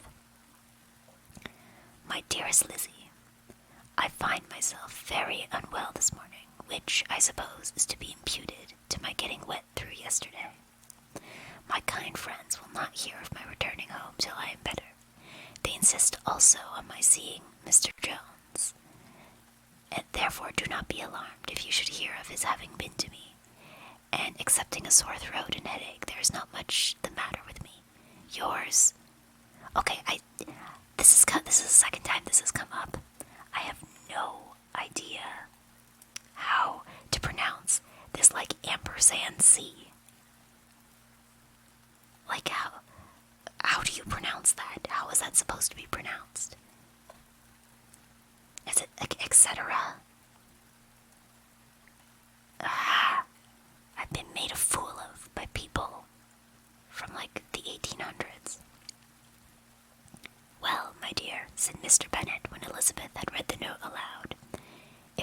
daughter should have a dangerous fit of illness, and if she should die, it would be a comfort to know that it was all in pursuit of Mr. Bingley, and under your orders. Oh, I am not at all afraid of her dying. People do not die of little trifling colds. She will be taken good care of. As long as she stays there, it is all very well. I would go and see her if I could have the carriage. Elizabeth, feeling really anxious, was determined to go to her, though the carriage was not to be had, and as she was no horsewoman, walking was her only alternative. She declared it her resolution. "How can you be so silly," cried her mother, "as to think of such a thing in all this dirt? You will not be fit to be seen when you get there." "I shall be very fit to see Jane, which is all I want." "Is this a hint to me, Lizzie," said her father, "to send for the horses?" "No, indeed. I do not wish to avoid the walk. The distance is nothing, when one has a motive. Only 3 miles. I shall be back by dinner." "I admire the activity of your benevolence," observed Mary, "but every impulse of feeling should be guided by reason, and, in my opinion, exertion should always be in proportion to what is required." "We will go as far as Meryton with you," said Catherine and Lydia. Elizabeth accepted their company, and the 3 young ladies set off together. "If we make haste," said Lydia, as they walked along, "perhaps we may see something of Captain Carter before he goes." In Meryton they parted.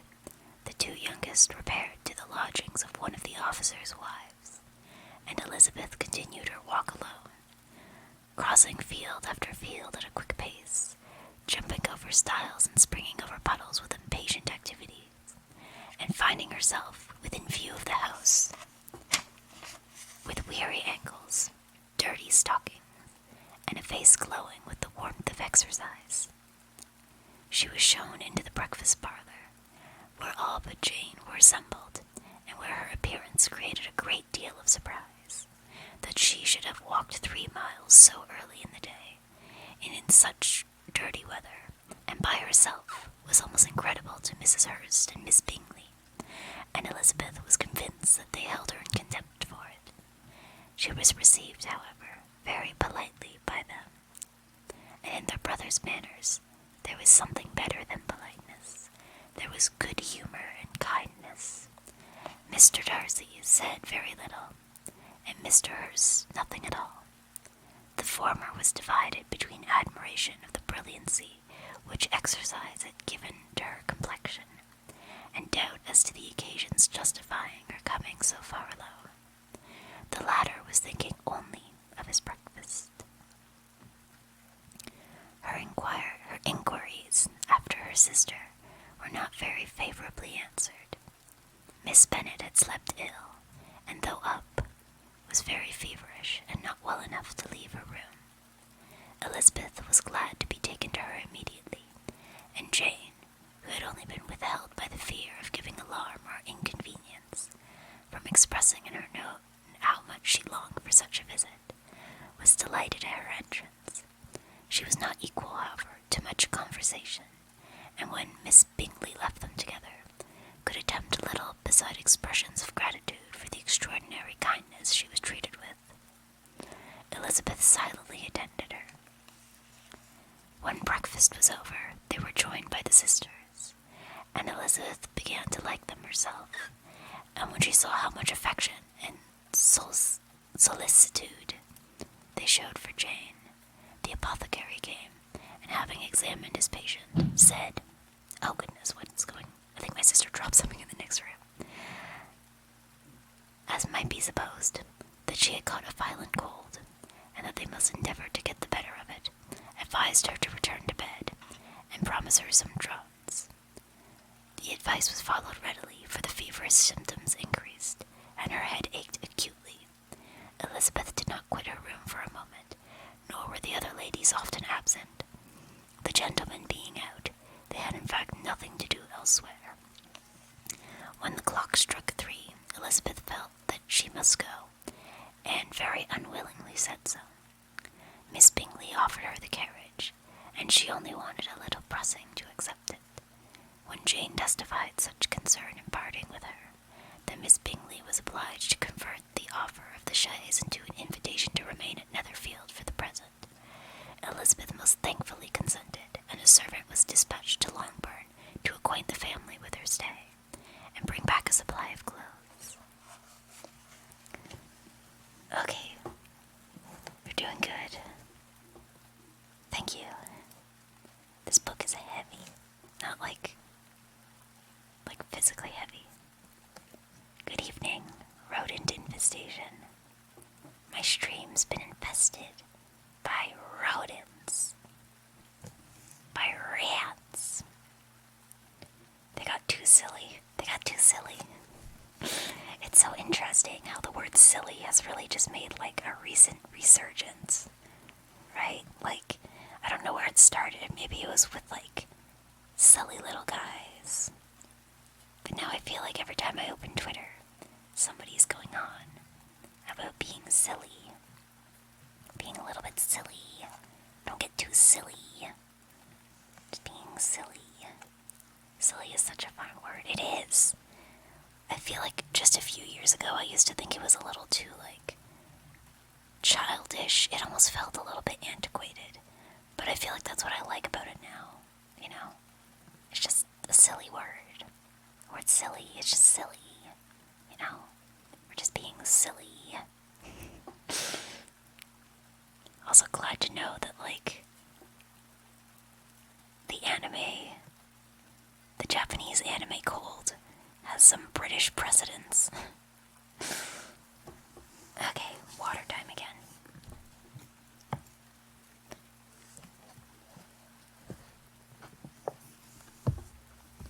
You know, I still have a lot of my knitting stuff on my desk from my stream yesterday. I wonder, like, what happened if I, like... Hold on, let me grab it. I just like knitting ASMR'd, like...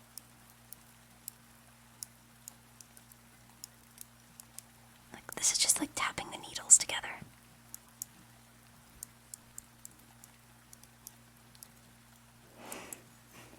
I don't know if that's doing anything for anybody. Let me just have some water.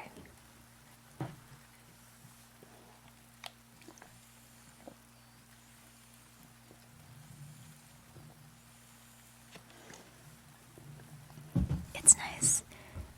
Yeah, I mean, I guess I could do like knitting ASMR. The problem with that is just that, like, it's really difficult to hold the needles at a distance that is like, because like the angle that I hold the needles at, to try to put them in front of the mic would just be very uncomfortable very quickly. Like, no matter where I set up the mic, I think it would never quite work, I don't think.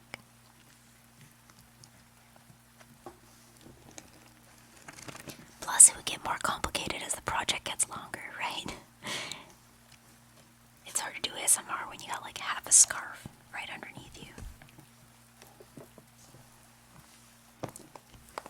Alright, Chapter 8 time.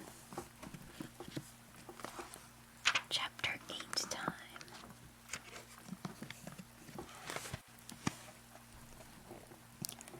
At 5 o'clock, the two ladies retired to dress, and at 6:30, Elizabeth was summoned to dinner, to the civil inquiries which then poured in, and amongst which she had the pleasure of distinguishing the much superior solicitude of Mr. Bingley's. She could not make a very favourable answer. Jane was by no means better. The sisters, on hearing this, repeated 3 or 4 times how much they were grieved, how shocking it was to have a bad cold, and how excessively they disliked being ill themselves, then thought no more of the matter, and their indifference towards Jane was not immediately before them. When not immediately before them, restored Elizabeth to the enjoyment of all her original dislike.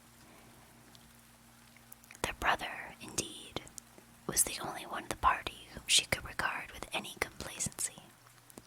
His anxiety for Jane was evident, and his attentions to herself most pleasing. and they prevented her feeling herself so much an intruder as she believed she was considered by the other. She had very little notice from any but him.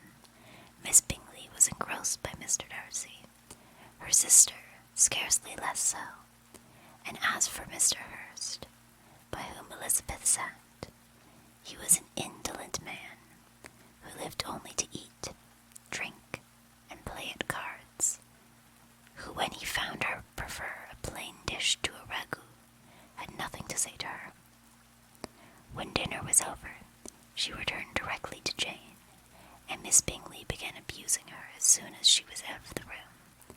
Her manners were pronounced to be very bad indeed, a mixture of pride and impertinence.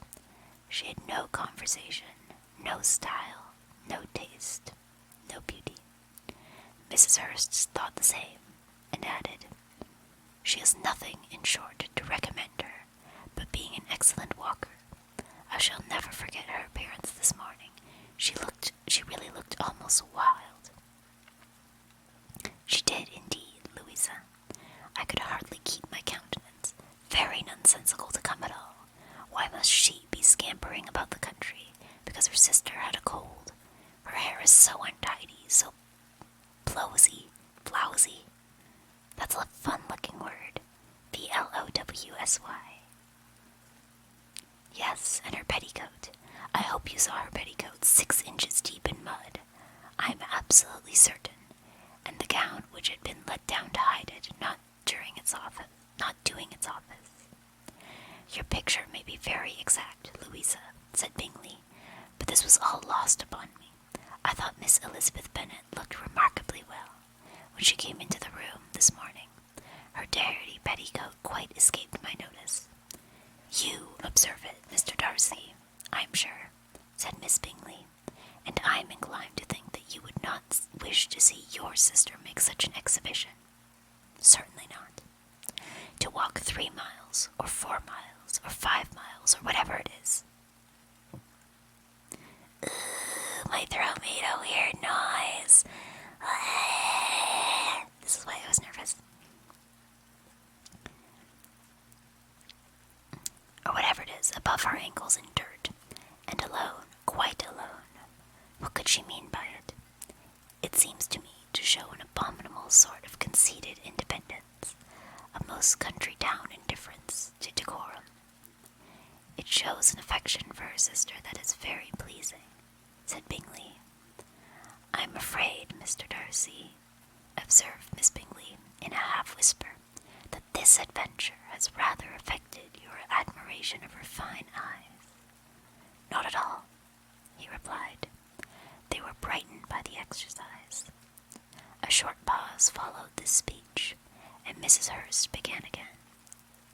I have an excessive regard for Jane Bennet. She is really a very sweet girl, and I wish with all my heart she were well settled. But with such a father and mother, and such low connections, I am afraid there is no chance of it. I think I've heard you say that their uncle is an attorney in Meryton. Yes, and they have another, who lives somewhere near Cheapside. That is capital, added her sister, and both laughed heartily. If they had uncles enough to fill all Cheapside, cried Bingley, it would not make them one jot less agreeable.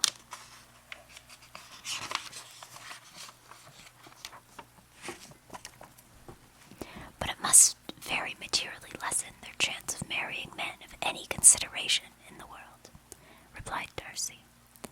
To this speech Bingley made no answer, but his sister gave it their hearty assent, and indulged their mirth for some time at the expense of their dear friend's vulgar relations. With a renewal of tenderness, however, they repaired to her room on leaving the dining parlour, and sat with her till summoned to coffee. She was still very poorly, and Elizabeth would not quit her at all, till late in the evening, when she had the comfort of seeing her asleep, and when it appeared to her rather right than pleasant that she should go downstairs herself. On entering the drawing-room, she found the whole party at loo, and was immediately invited to join them, but suspecting them to be playing high, she declined it, and making her sister the excuse, said she would amuse herself for the short time she could stay below with a book reading to cards," said he. "That is rather singular." "Miss Eliza Bennet," said Miss Bingley, "despises cards. She is a great reader and has no pleasure in anything else." "I deserve neither such praise nor such censure," cried Elizabeth. "I am not a great reader, and I have pleasure in many things." "In nursing your sister, I am sure you have pleasure," said Bingley, "and I hope it will soon be increased by seeing her quite well."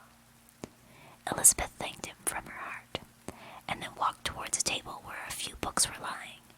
He immediately offered to fetch her others, all that his library afforded. "And I wish my collection were larger for your benefit and my own credit, but I am an idle fellow, and even though I have not many, I have more than I ever look into."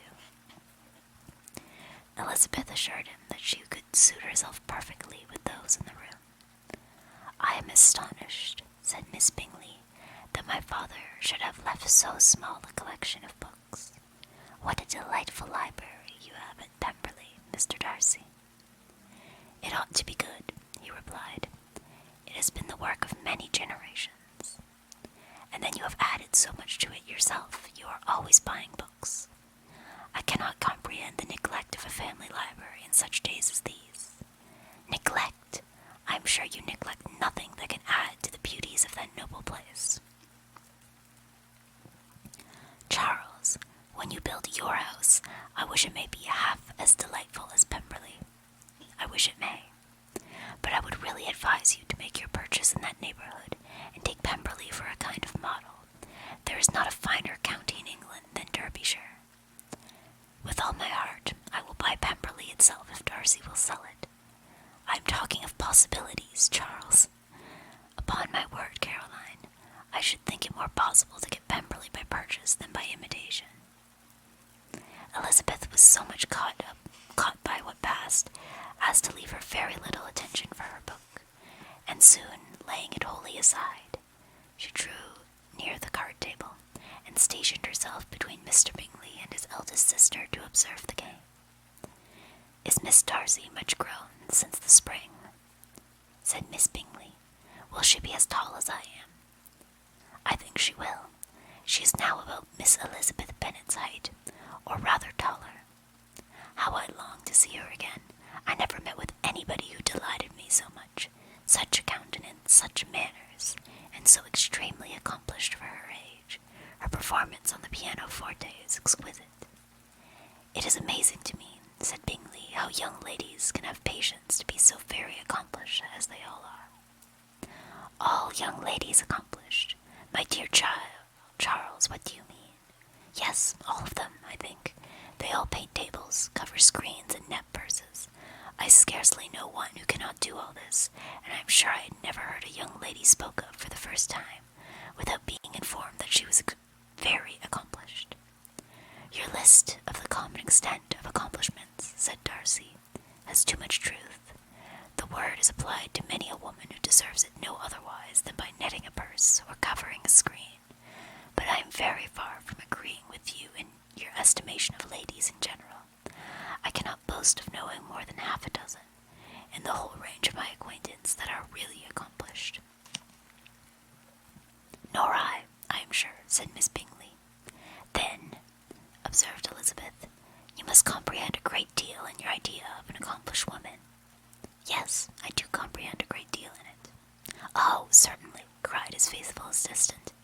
"No one can be really esteemed accomplished who does not greatly surpass what is usually met with. A woman must have a thorough knowledge of music, singing, drawing, dancing, and the modern languages to deserve the word. And besides all this, she must possess a certain something in her air and manner of walking, the tone of her voice, her address and expressions, or the word will be but half deserved. All this she must possess," added Darcy, "and to all this she must yet add something more substantial in the improvement of her mind by extensive reading. I am no longer surprised at your knowing only 6 accomplished women. I rather wonder now at your knowing any. Are you so severe upon your own sex as to doubt the possibility of all this? I never saw such a woman. I never saw such capacity and taste and application and elegance as you describe united. Mrs. Hurst and Miss Bingley both cried out against the injustice of her implied doubt, and were both protesting that they knew many women who answered this description, when Mr. Hurst called them to order with bitter complaints of their inattention to what was going forward. As all conversation was thereby at an end, Elizabeth soon afterwards left the room. "Eliza Bennet," said Miss Bingley, when the door was closed on her, "is one of those ladies who seek to recommend themselves to the other sex by turning the page, by undervaluing their own, and with many men, I dare say, it succeeds, but in my opinion, it is a paltry device, a very mean art." Did she just call her a pygmy? "Undoubtedly," replied Darcy, to whom this remark was chiefly addressed. "There is meanness in all the arts which ladies sometimes condescend to employ for captivation. Whatever bears affinity to cunning is despicable." Miss Bingley was not so entirely satisfied with his reply as to continue the subject. Elizabeth joined them again, only to say that her sister was worse, and that she could not leave her. Bingley urged Mr. Jones's being sent for immediately, while his sisters, convinced that no country advice could be of any service, recommended an express to town for one of the most eminent physicians. This she would not hear of, but she was not so unwilling to comply with her brother's proposal, and it was settled that Mr. Jones should be sent for early in the morning, if Miss Bennet were not decidedly better. Bingley was quite uncomfortable. His sister declared that they were miserable. They solaced their wretchedness, however, by duets after supper, while he could find no better relief to his feelings than by giving his housekeeper directions that every possible attention might be paid to the sick lady and her sister. Oh, I'm so sorry. Oh, thank you, Narrow Liz. Thank you for sprouting. Sorry, I hit the pop filter again. Gurgle normal. Yeah, I know, but like, gurgle. I don't want to turgle during the ASMR. One of my favorite books. Good evening, Lore Master Andrew.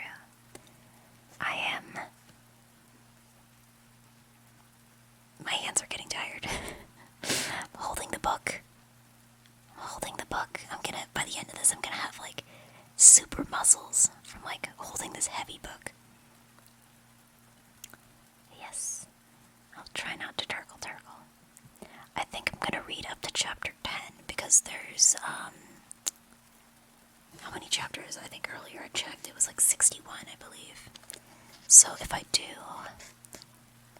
10 chapters a stream, because we're coming up at about 2 hours, if I do about 10 chapters a stream, I think that should be able to cover it within, 6 streams. I think that's a very reasonable amount of streams to do. I think. And I'll probably do this again, because it's not as intimidating as I thought it was going to be when I started. But let me sit up and drink some water, and then I'll get to chapter 9. We're at chapter 9.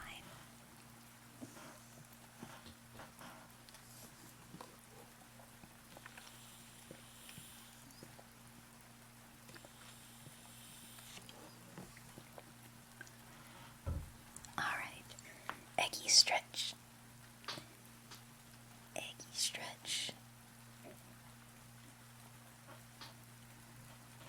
I think I heard like my shoulders cracking. Don't crack the egg. Don't crack the egg.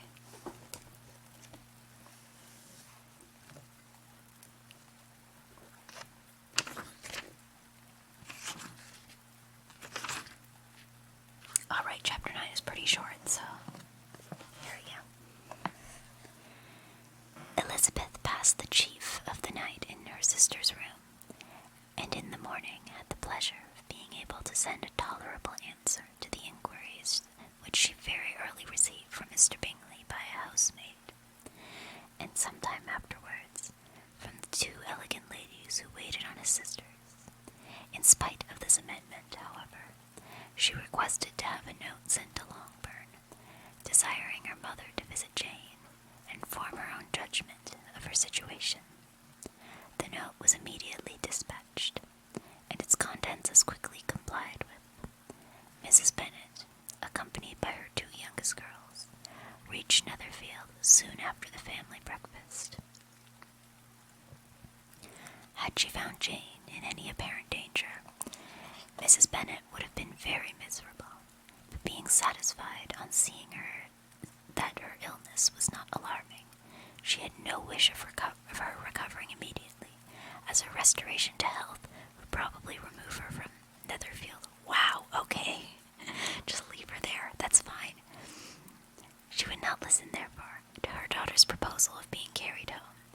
Neither did the apothecary, who arrived about the same time, think it at all advisable. After sitting a little while with Jane, on Miss Bingley's appearance and invitation, the mother and 3 daughters all attended her into the breakfast parlour. Bingley met with them with hopes that Mrs. Bennet had not found Miss Bennet worse than she expected. I love that she's like, no, stay there, because maybe he'll like you if you stay in his house longer. Except that it's like, she's not even talking to him. Indeed I have, sir, was her answer. She is a great deal too ill to be moved. Mr. Jones says we must not think of moving her. We must trespass a little longer on your kindness. Removed, cried Bingley. It must not be thought of. My sister, I am sure, will not hear of her removal. You may depend upon it, madam, said Miss Bingley, with cold civility, that Miss Bennet shall receive every possible attention while she remains with us. Mrs. Bennet was profuse in her acknowledgments. I am sure, she added, if it was not for such good friends, I do not know what would become of her, for she is very ill indeed, and suffers a vast deal, though with the greatest patience in the world, which is always the way with her, for she has, without exception, the sweetest temper I ever met with. I often tell my other girls they are nothing to her. You have a sweet room here, Mr. Bingley, and a charming prospect over that gravel walk. I do not know a place in the country that is equal to Netherfield. You will not think of quitting it in a hurry, I hope, though you do have but a short lease. Whatever I do is done in a hurry, replied he, and therefore if I should resolve to quit Netherfield, I should probably be off in 5 minutes. At present, however, I consider myself as quite fixed here. That is exactly what I should have supposed of you, said Elizabeth. You begin to comprehend me, do you? Cried he, turning towards her. Oh yes, I understand you perfectly. I wish I might take this for a compliment, but to be so easily seen through, I'm afraid, is pitiful. That is as it happens. It does not necessarily follow that a deep, intricate character is more or less estimable than such a one as yours. Lizzie, cried her mother, remember where you are, and do not run on in the wild manner that you are suffered to do at home.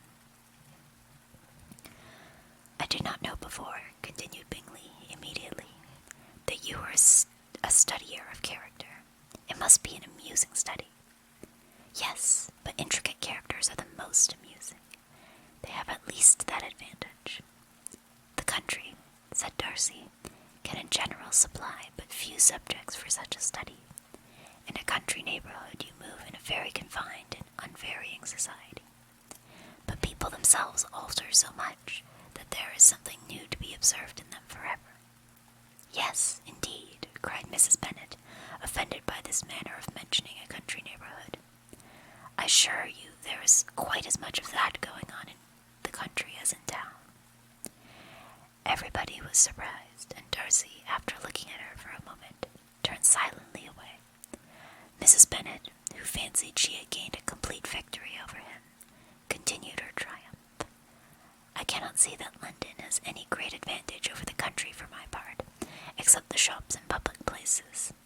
The country is a vast deal pleasanter, is it not, Mr. Bingley? When I am in the country, he replied, I never wish to leave it, and when I am in town, it is pretty much the same. They each have their advantages, and I can be equally happy in either. Aye, that is because you have the right disposition. But that gentleman,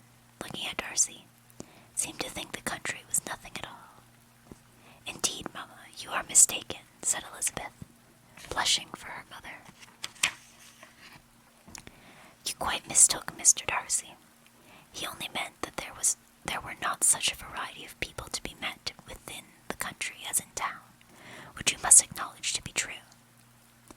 Certainly, my dear, nobody said there were. But as to not meeting with many people in this neighborhood, I believe there are few neighborhoods larger. I know we dine with 24 families. Nothing but concern for Elizabeth could enable Bingley to keep his countenance. His sister was less delicate, and directed her eye towards Mr. Darcy with a very expressive smile. Elizabeth, for the sake of saying something that might turn her mother's thoughts, now asked if Charlotte Lucas had been at Longbourn since her coming away. Yes, she called yesterday with her father. What an agreeable man Sir William is, Mr. Bingley, is not he?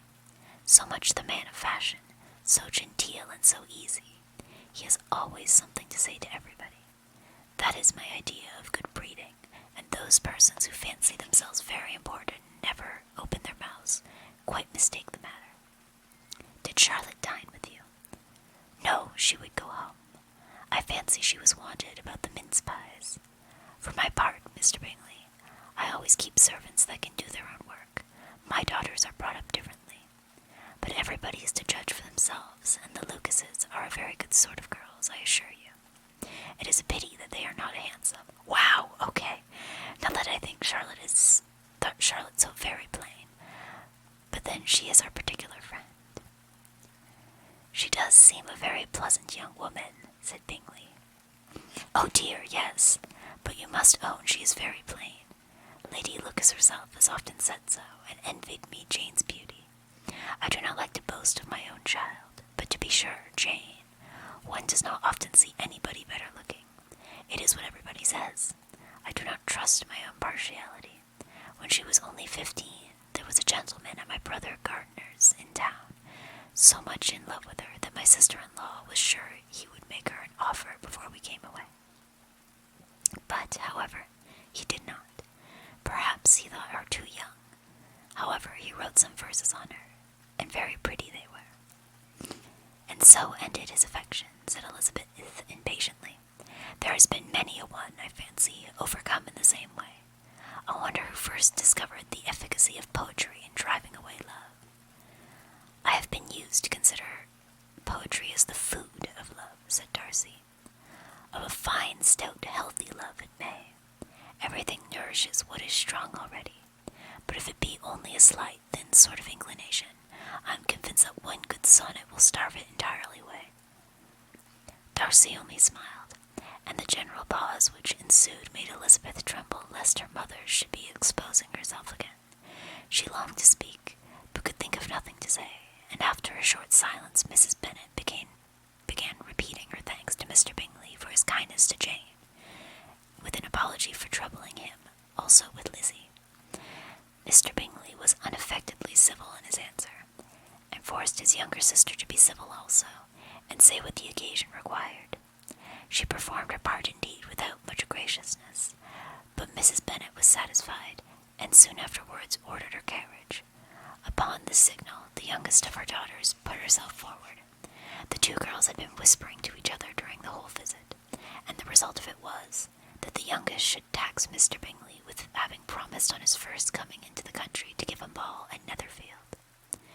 Lydia was a stout, well-grown girl of 15, with a fine complexion and good-humoured countenance, a favourite with her mother, whose affection had brought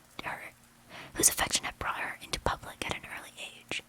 She had high animal spirits, and a sort of natural self-consequence, which the attentions of the officers, to whom her uncle's good dinners and her own easy manners recommended her, had increased into assurance. She was very equal, therefore, to address Mr. Bingley on the subject of the ball, and abruptly reminded him of his promise, adding that it would be the most shameful thing in the world if he did not keep it. His answer to this sudden attack was delightful to her mother's ear. I am perfectly ready, I assure you, to keep my engagement, and when your sister is recovered, you shall, if you please,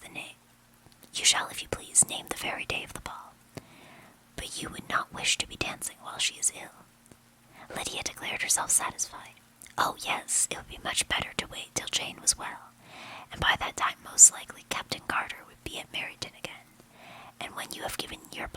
she added. I shall insist on giving one also. I shall tell Colonel Forster it would be quite a shame if he does not.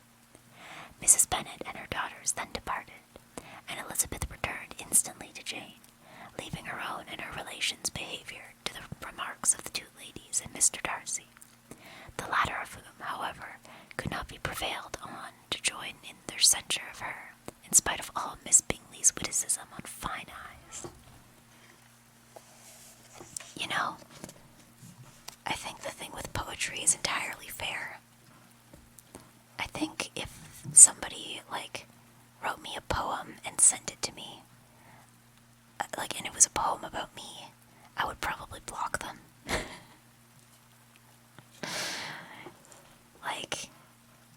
Nothing against poetry, but I'd be like, wow, that's kind of cringe. I don't know if that would be the case for other viewers, though. Or other VTubers. Just homework, go home, write a poem about your Oshi, and never, ever, ever show it to her.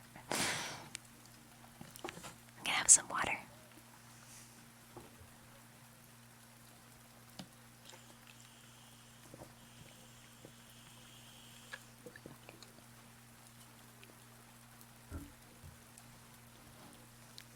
And a stretch. And then it'll be chapter 10, which will be the last chapter for today.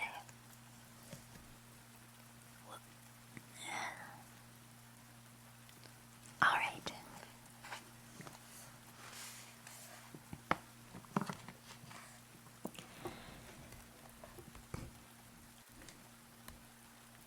I thought I was gonna hiccup. I guess not. The day passed much as the day before had done. Mrs. Hurst and Miss Bingley had spent some hours of the morning with the invalid, who continued,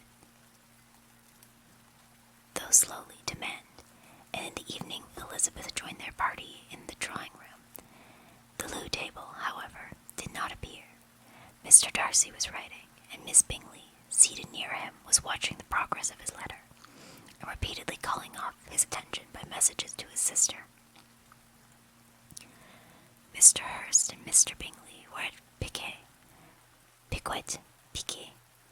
and Mrs. Hurst was observing their game.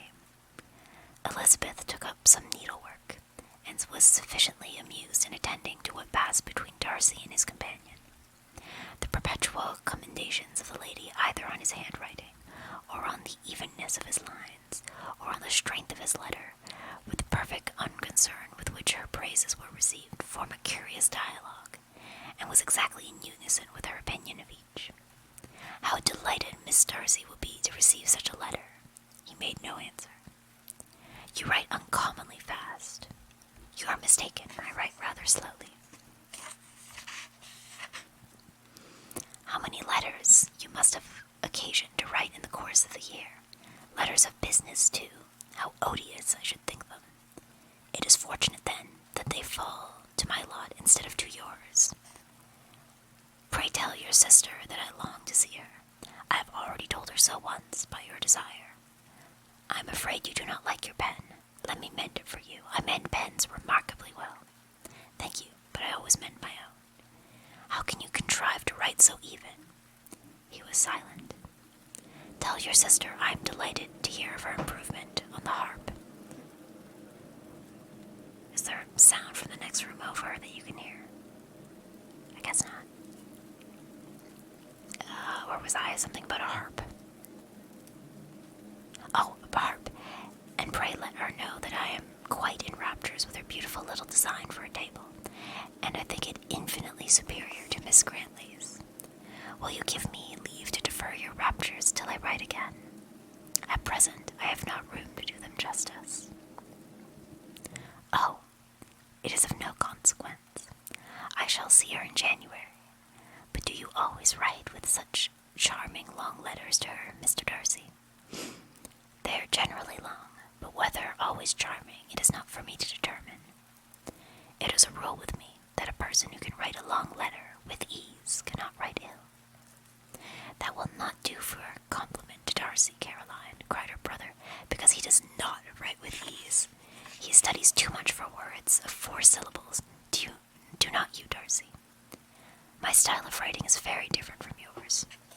Oh, cried Miss Bingley. Charles writes in the most careless way imaginable. He leaves out half his words and blots the rest. My ideas flow so rapidly I have not time to express them, by which means my letters sometimes convey no ideas at all to my correspondents. Your humility, Mr. Bingley, said Elizabeth, must disarm reproof. Nothing is more deceitful, said Darcy, than the appearance of humility. It is often only carelessness of opinion, and sometimes an indirect boast. The indirect boast, for you... Oh, I think I skipped a line. And which of the two do you call my little recent piece of modesty? The indirect boast, for you are really proud of your defects in writing, because you consider them as proceeding from a rapidity of thought and carelessness of execution, which, if not estimable, you think at least highly interesting. The power of doing anything with quickness is always much prized by the possessor, and often without any attention to the imperfection of the performance. When you told Mrs. Bennet this morning that if you ever resolved on quitting Netherfield, you should be gone in 5 minutes, you meant it to be a sort of panegyric of compliment to yourself, and yet what is there so very laudable in a precipitance which must leave very necessary business undone, and can be of no real advantage to yourself or anyone else? Nay, cried Bingley, this is too much, to remember at night all the foolish things that were said in the morning. Yeah, and yet, upon my honour, I believe what I said of myself to be true, and I believe it at this moment. At least, therefore, I do not assume the character of needless precipitance merely to show off before the ladies. I dare say you believed it, but I am by no means convinced that you would be gone with such celerity. Your conduct would be quite as dependent on chance as that of any man I know, and if, as you were mounting your horse, a friend were to say, Bingley, you had better stay till the next week, you would probably do it. You would probably not go, and, at another word, might stay a month. You have only proved by this, cried Elizabeth, that Mr. Bingley did not do justice to his own disposition. You have shown him off now much more than he did himself. I am exceedingly gratified, said Bingley, by your converting what my friend says into a compliment on the sweetness of my temper. But I am afraid you are giving it a turn. Oh, hello. Welcome, Kintamashi. Sir Crimes Delinquents. Can we get a shout out if shout out doers are here? Get a shout out. Welcome. Usually I like to sing for raiders, but because this is ASMR. We raided an ASMR. Sorry. It's okay. I didn't realize that. I thought I had turned off the sound. Sorry if the sound still went off. Yes, usually I like to sing for raiders, but because this is an ASMR stream, we are gonna ASMR. I am not going to sing. Whoa, quiet Eggy. Yeah, this is quiet Eggy hours.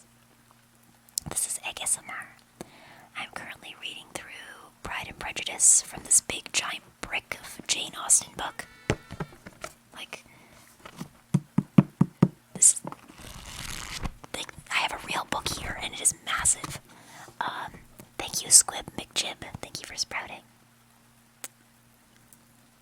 But yes, I'm at chapter 10. The page flip was nice. Oh, do you want it again? Hold on, I'll do it again.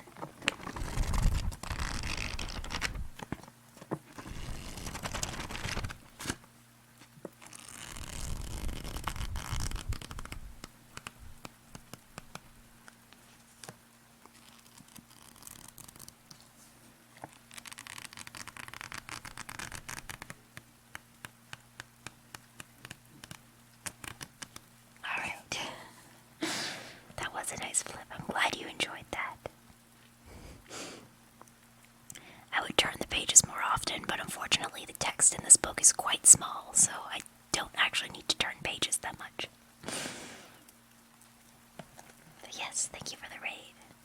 I hope you will enjoy the rest of the stream. Let's see. Where was I?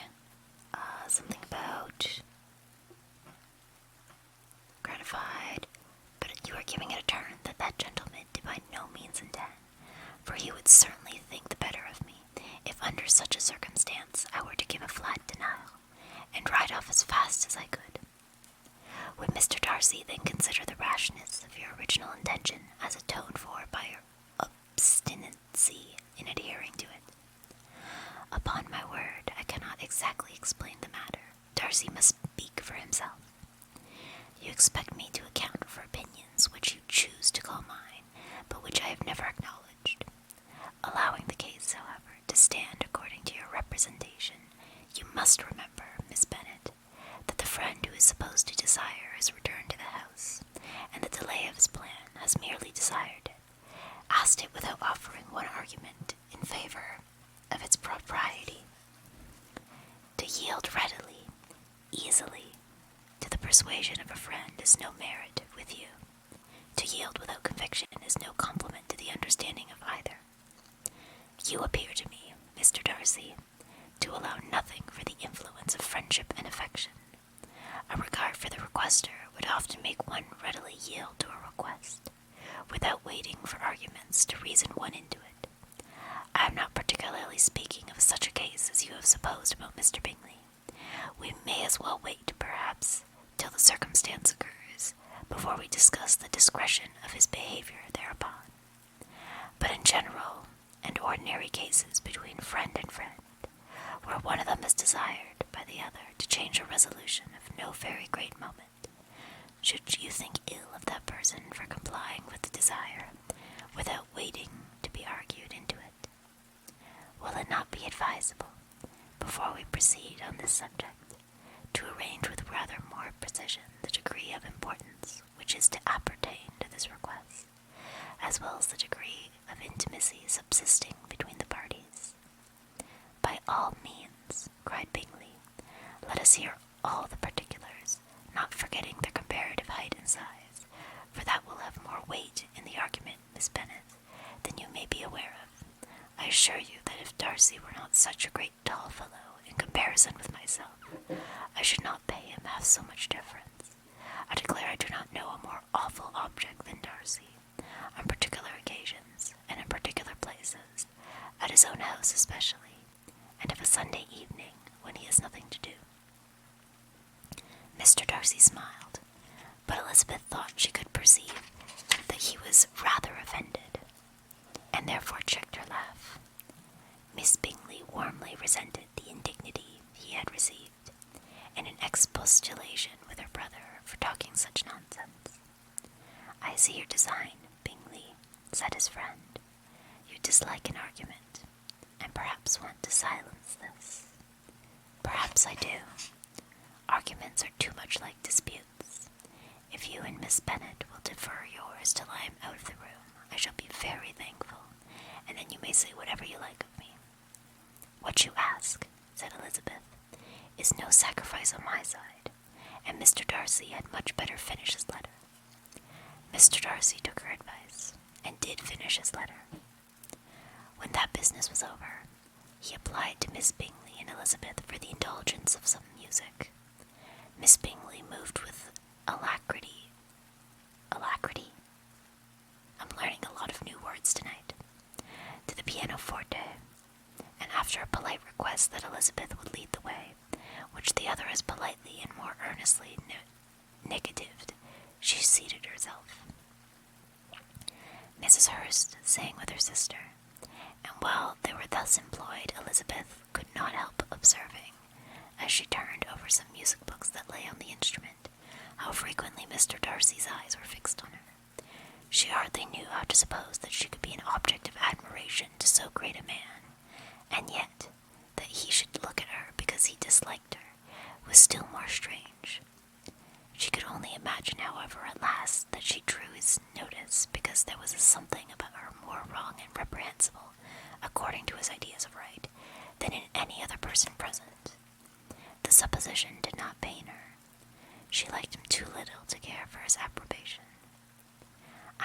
sang some Italian songs, Miss Bingley varied the charm by a lively Scotch air, and soon afterwards Mr. Darcy, drawing near Elizabeth, said to her, "Do you not feel a great inclination, Miss Bennet, to seize such an opportunity of dancing a reel?"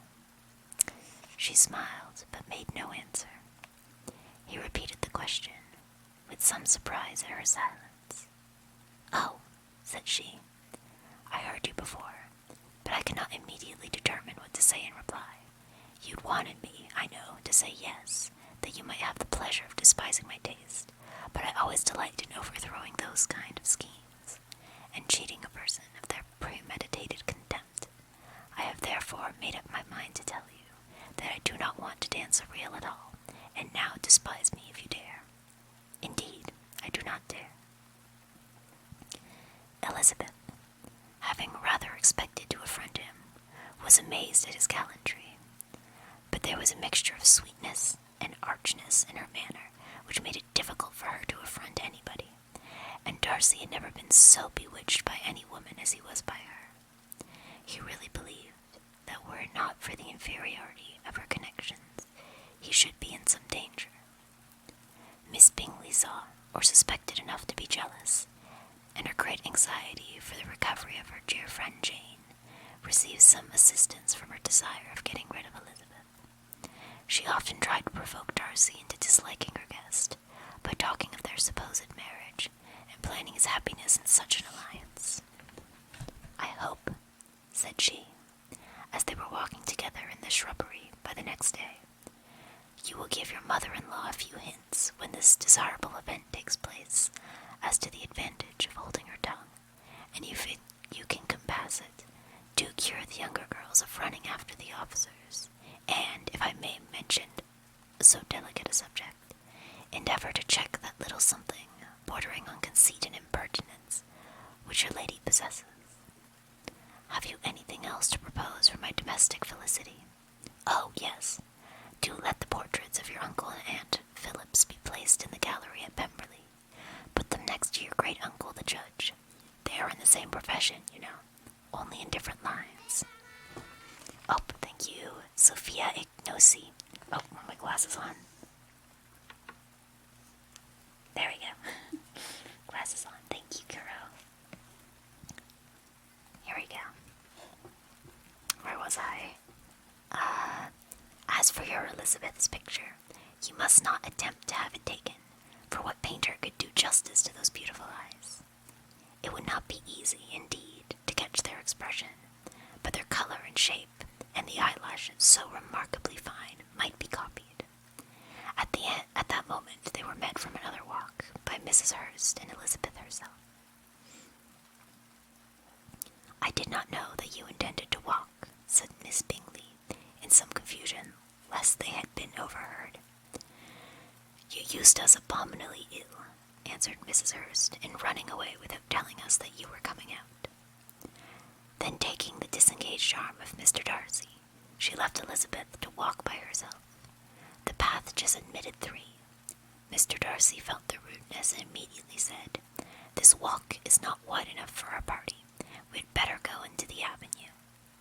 But Elizabeth, who had not the least inclination to remain with them, laughingly answered, "No, no, stay where you are.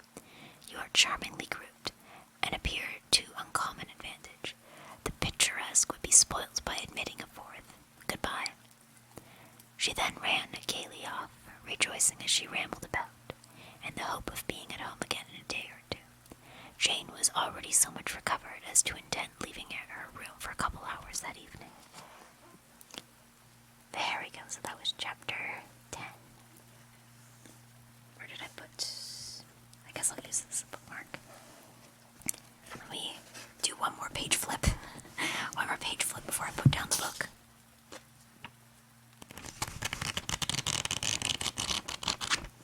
There we go.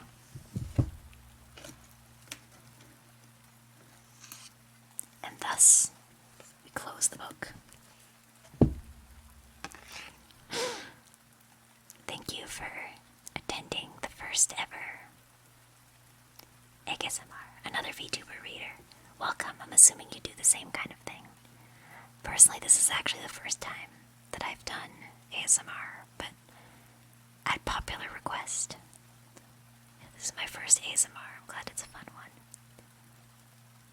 Me too. Me too, Squib McJib. Me too. Yeah, this was at popular request for a while, but I don't know. I feel like going in, I was actually more nervous than I was for other things. Like, I sing on stream fairly regularly, and yet this was somehow more stressful than singing. I guess it's just because, like, every little noise can be heard, right? Like, you know, if your throat does a weird turkle-turkle, if your stomach makes a weird turkle-turkle, or if you have to, like, burp or something. I'm, like, still worried. I'm like, what if I have to sneeze? What if I have to sneeze and I can't mute fast enough? Will I just, like, blow out everybody's eardrums? But yeah, I do intend to do this again. Like I said before, if I do 10 chapters a stream, I will finish this in 6 streams, roughly. Which I think is extremely reasonable. And a proper amount of streams. But yes, maybe I'll see if there's somebody else to raid. I'm sure at this hour there's gotta be somebody else doing ASMR. Let me take a look.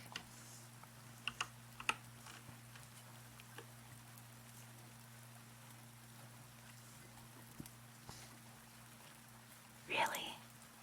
No, not a single ASMR person at this hour. At this hour? Surely there must be, like, some VTuber that's doing ASMR. There's gotta be someone. I want to raid into somebody else doing ASMR in case anybody fell asleep. I don't want to, like, wake people up when they raid. Let's take a look. Let's take a look.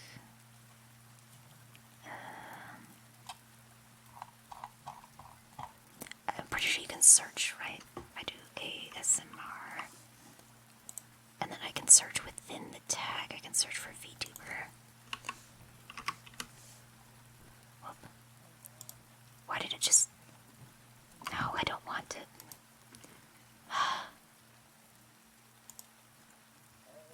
Wait, okay, there we go. VTuber, there we go. Let's see who we got. Is there anybody I know? I know quite a few people who do ASMR. And yet none of them seem to be live right now. Man. Let's see. Falcor, she's a live stream. Ah, okay. Let's see.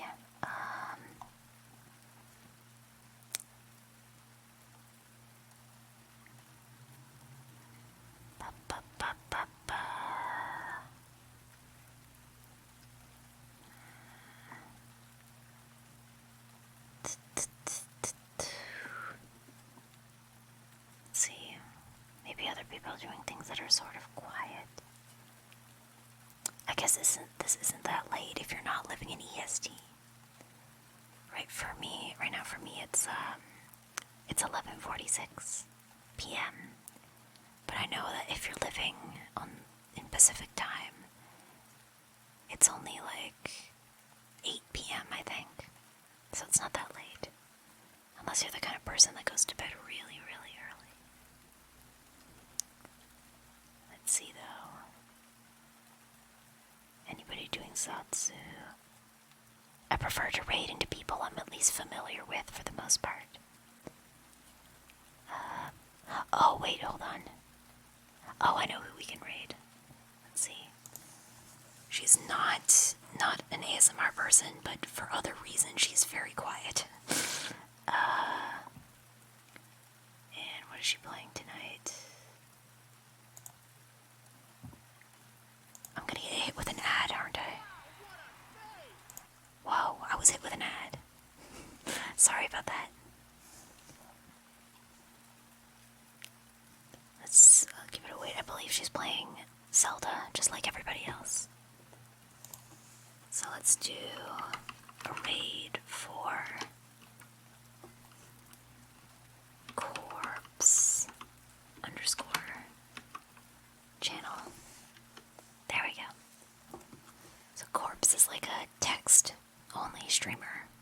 understandable given that she is dead. She's playing Zelda right now. So, let's do Egg SMR Raid. And then we will add maybe, I don't think Wigglies are very suitable for this. But you know what, let's just do a Wiggly anyway. Wigglies are great. I guess some are. Alright, so I don't think I have anything else planned for this week, but I might do like some gorilla knitting at some point this weekend. I also, if you look at my Twitter, I have a new song cover that will be premiering on Sunday evening. So, be on the lookout for that. I will put it up once I have the premiere link. I'll be sharing that once I have it. Thanks for the comfy ASMR. It was fun. Thank you for being here. I'm glad I gave it a try. Please, until next time, look at my cool and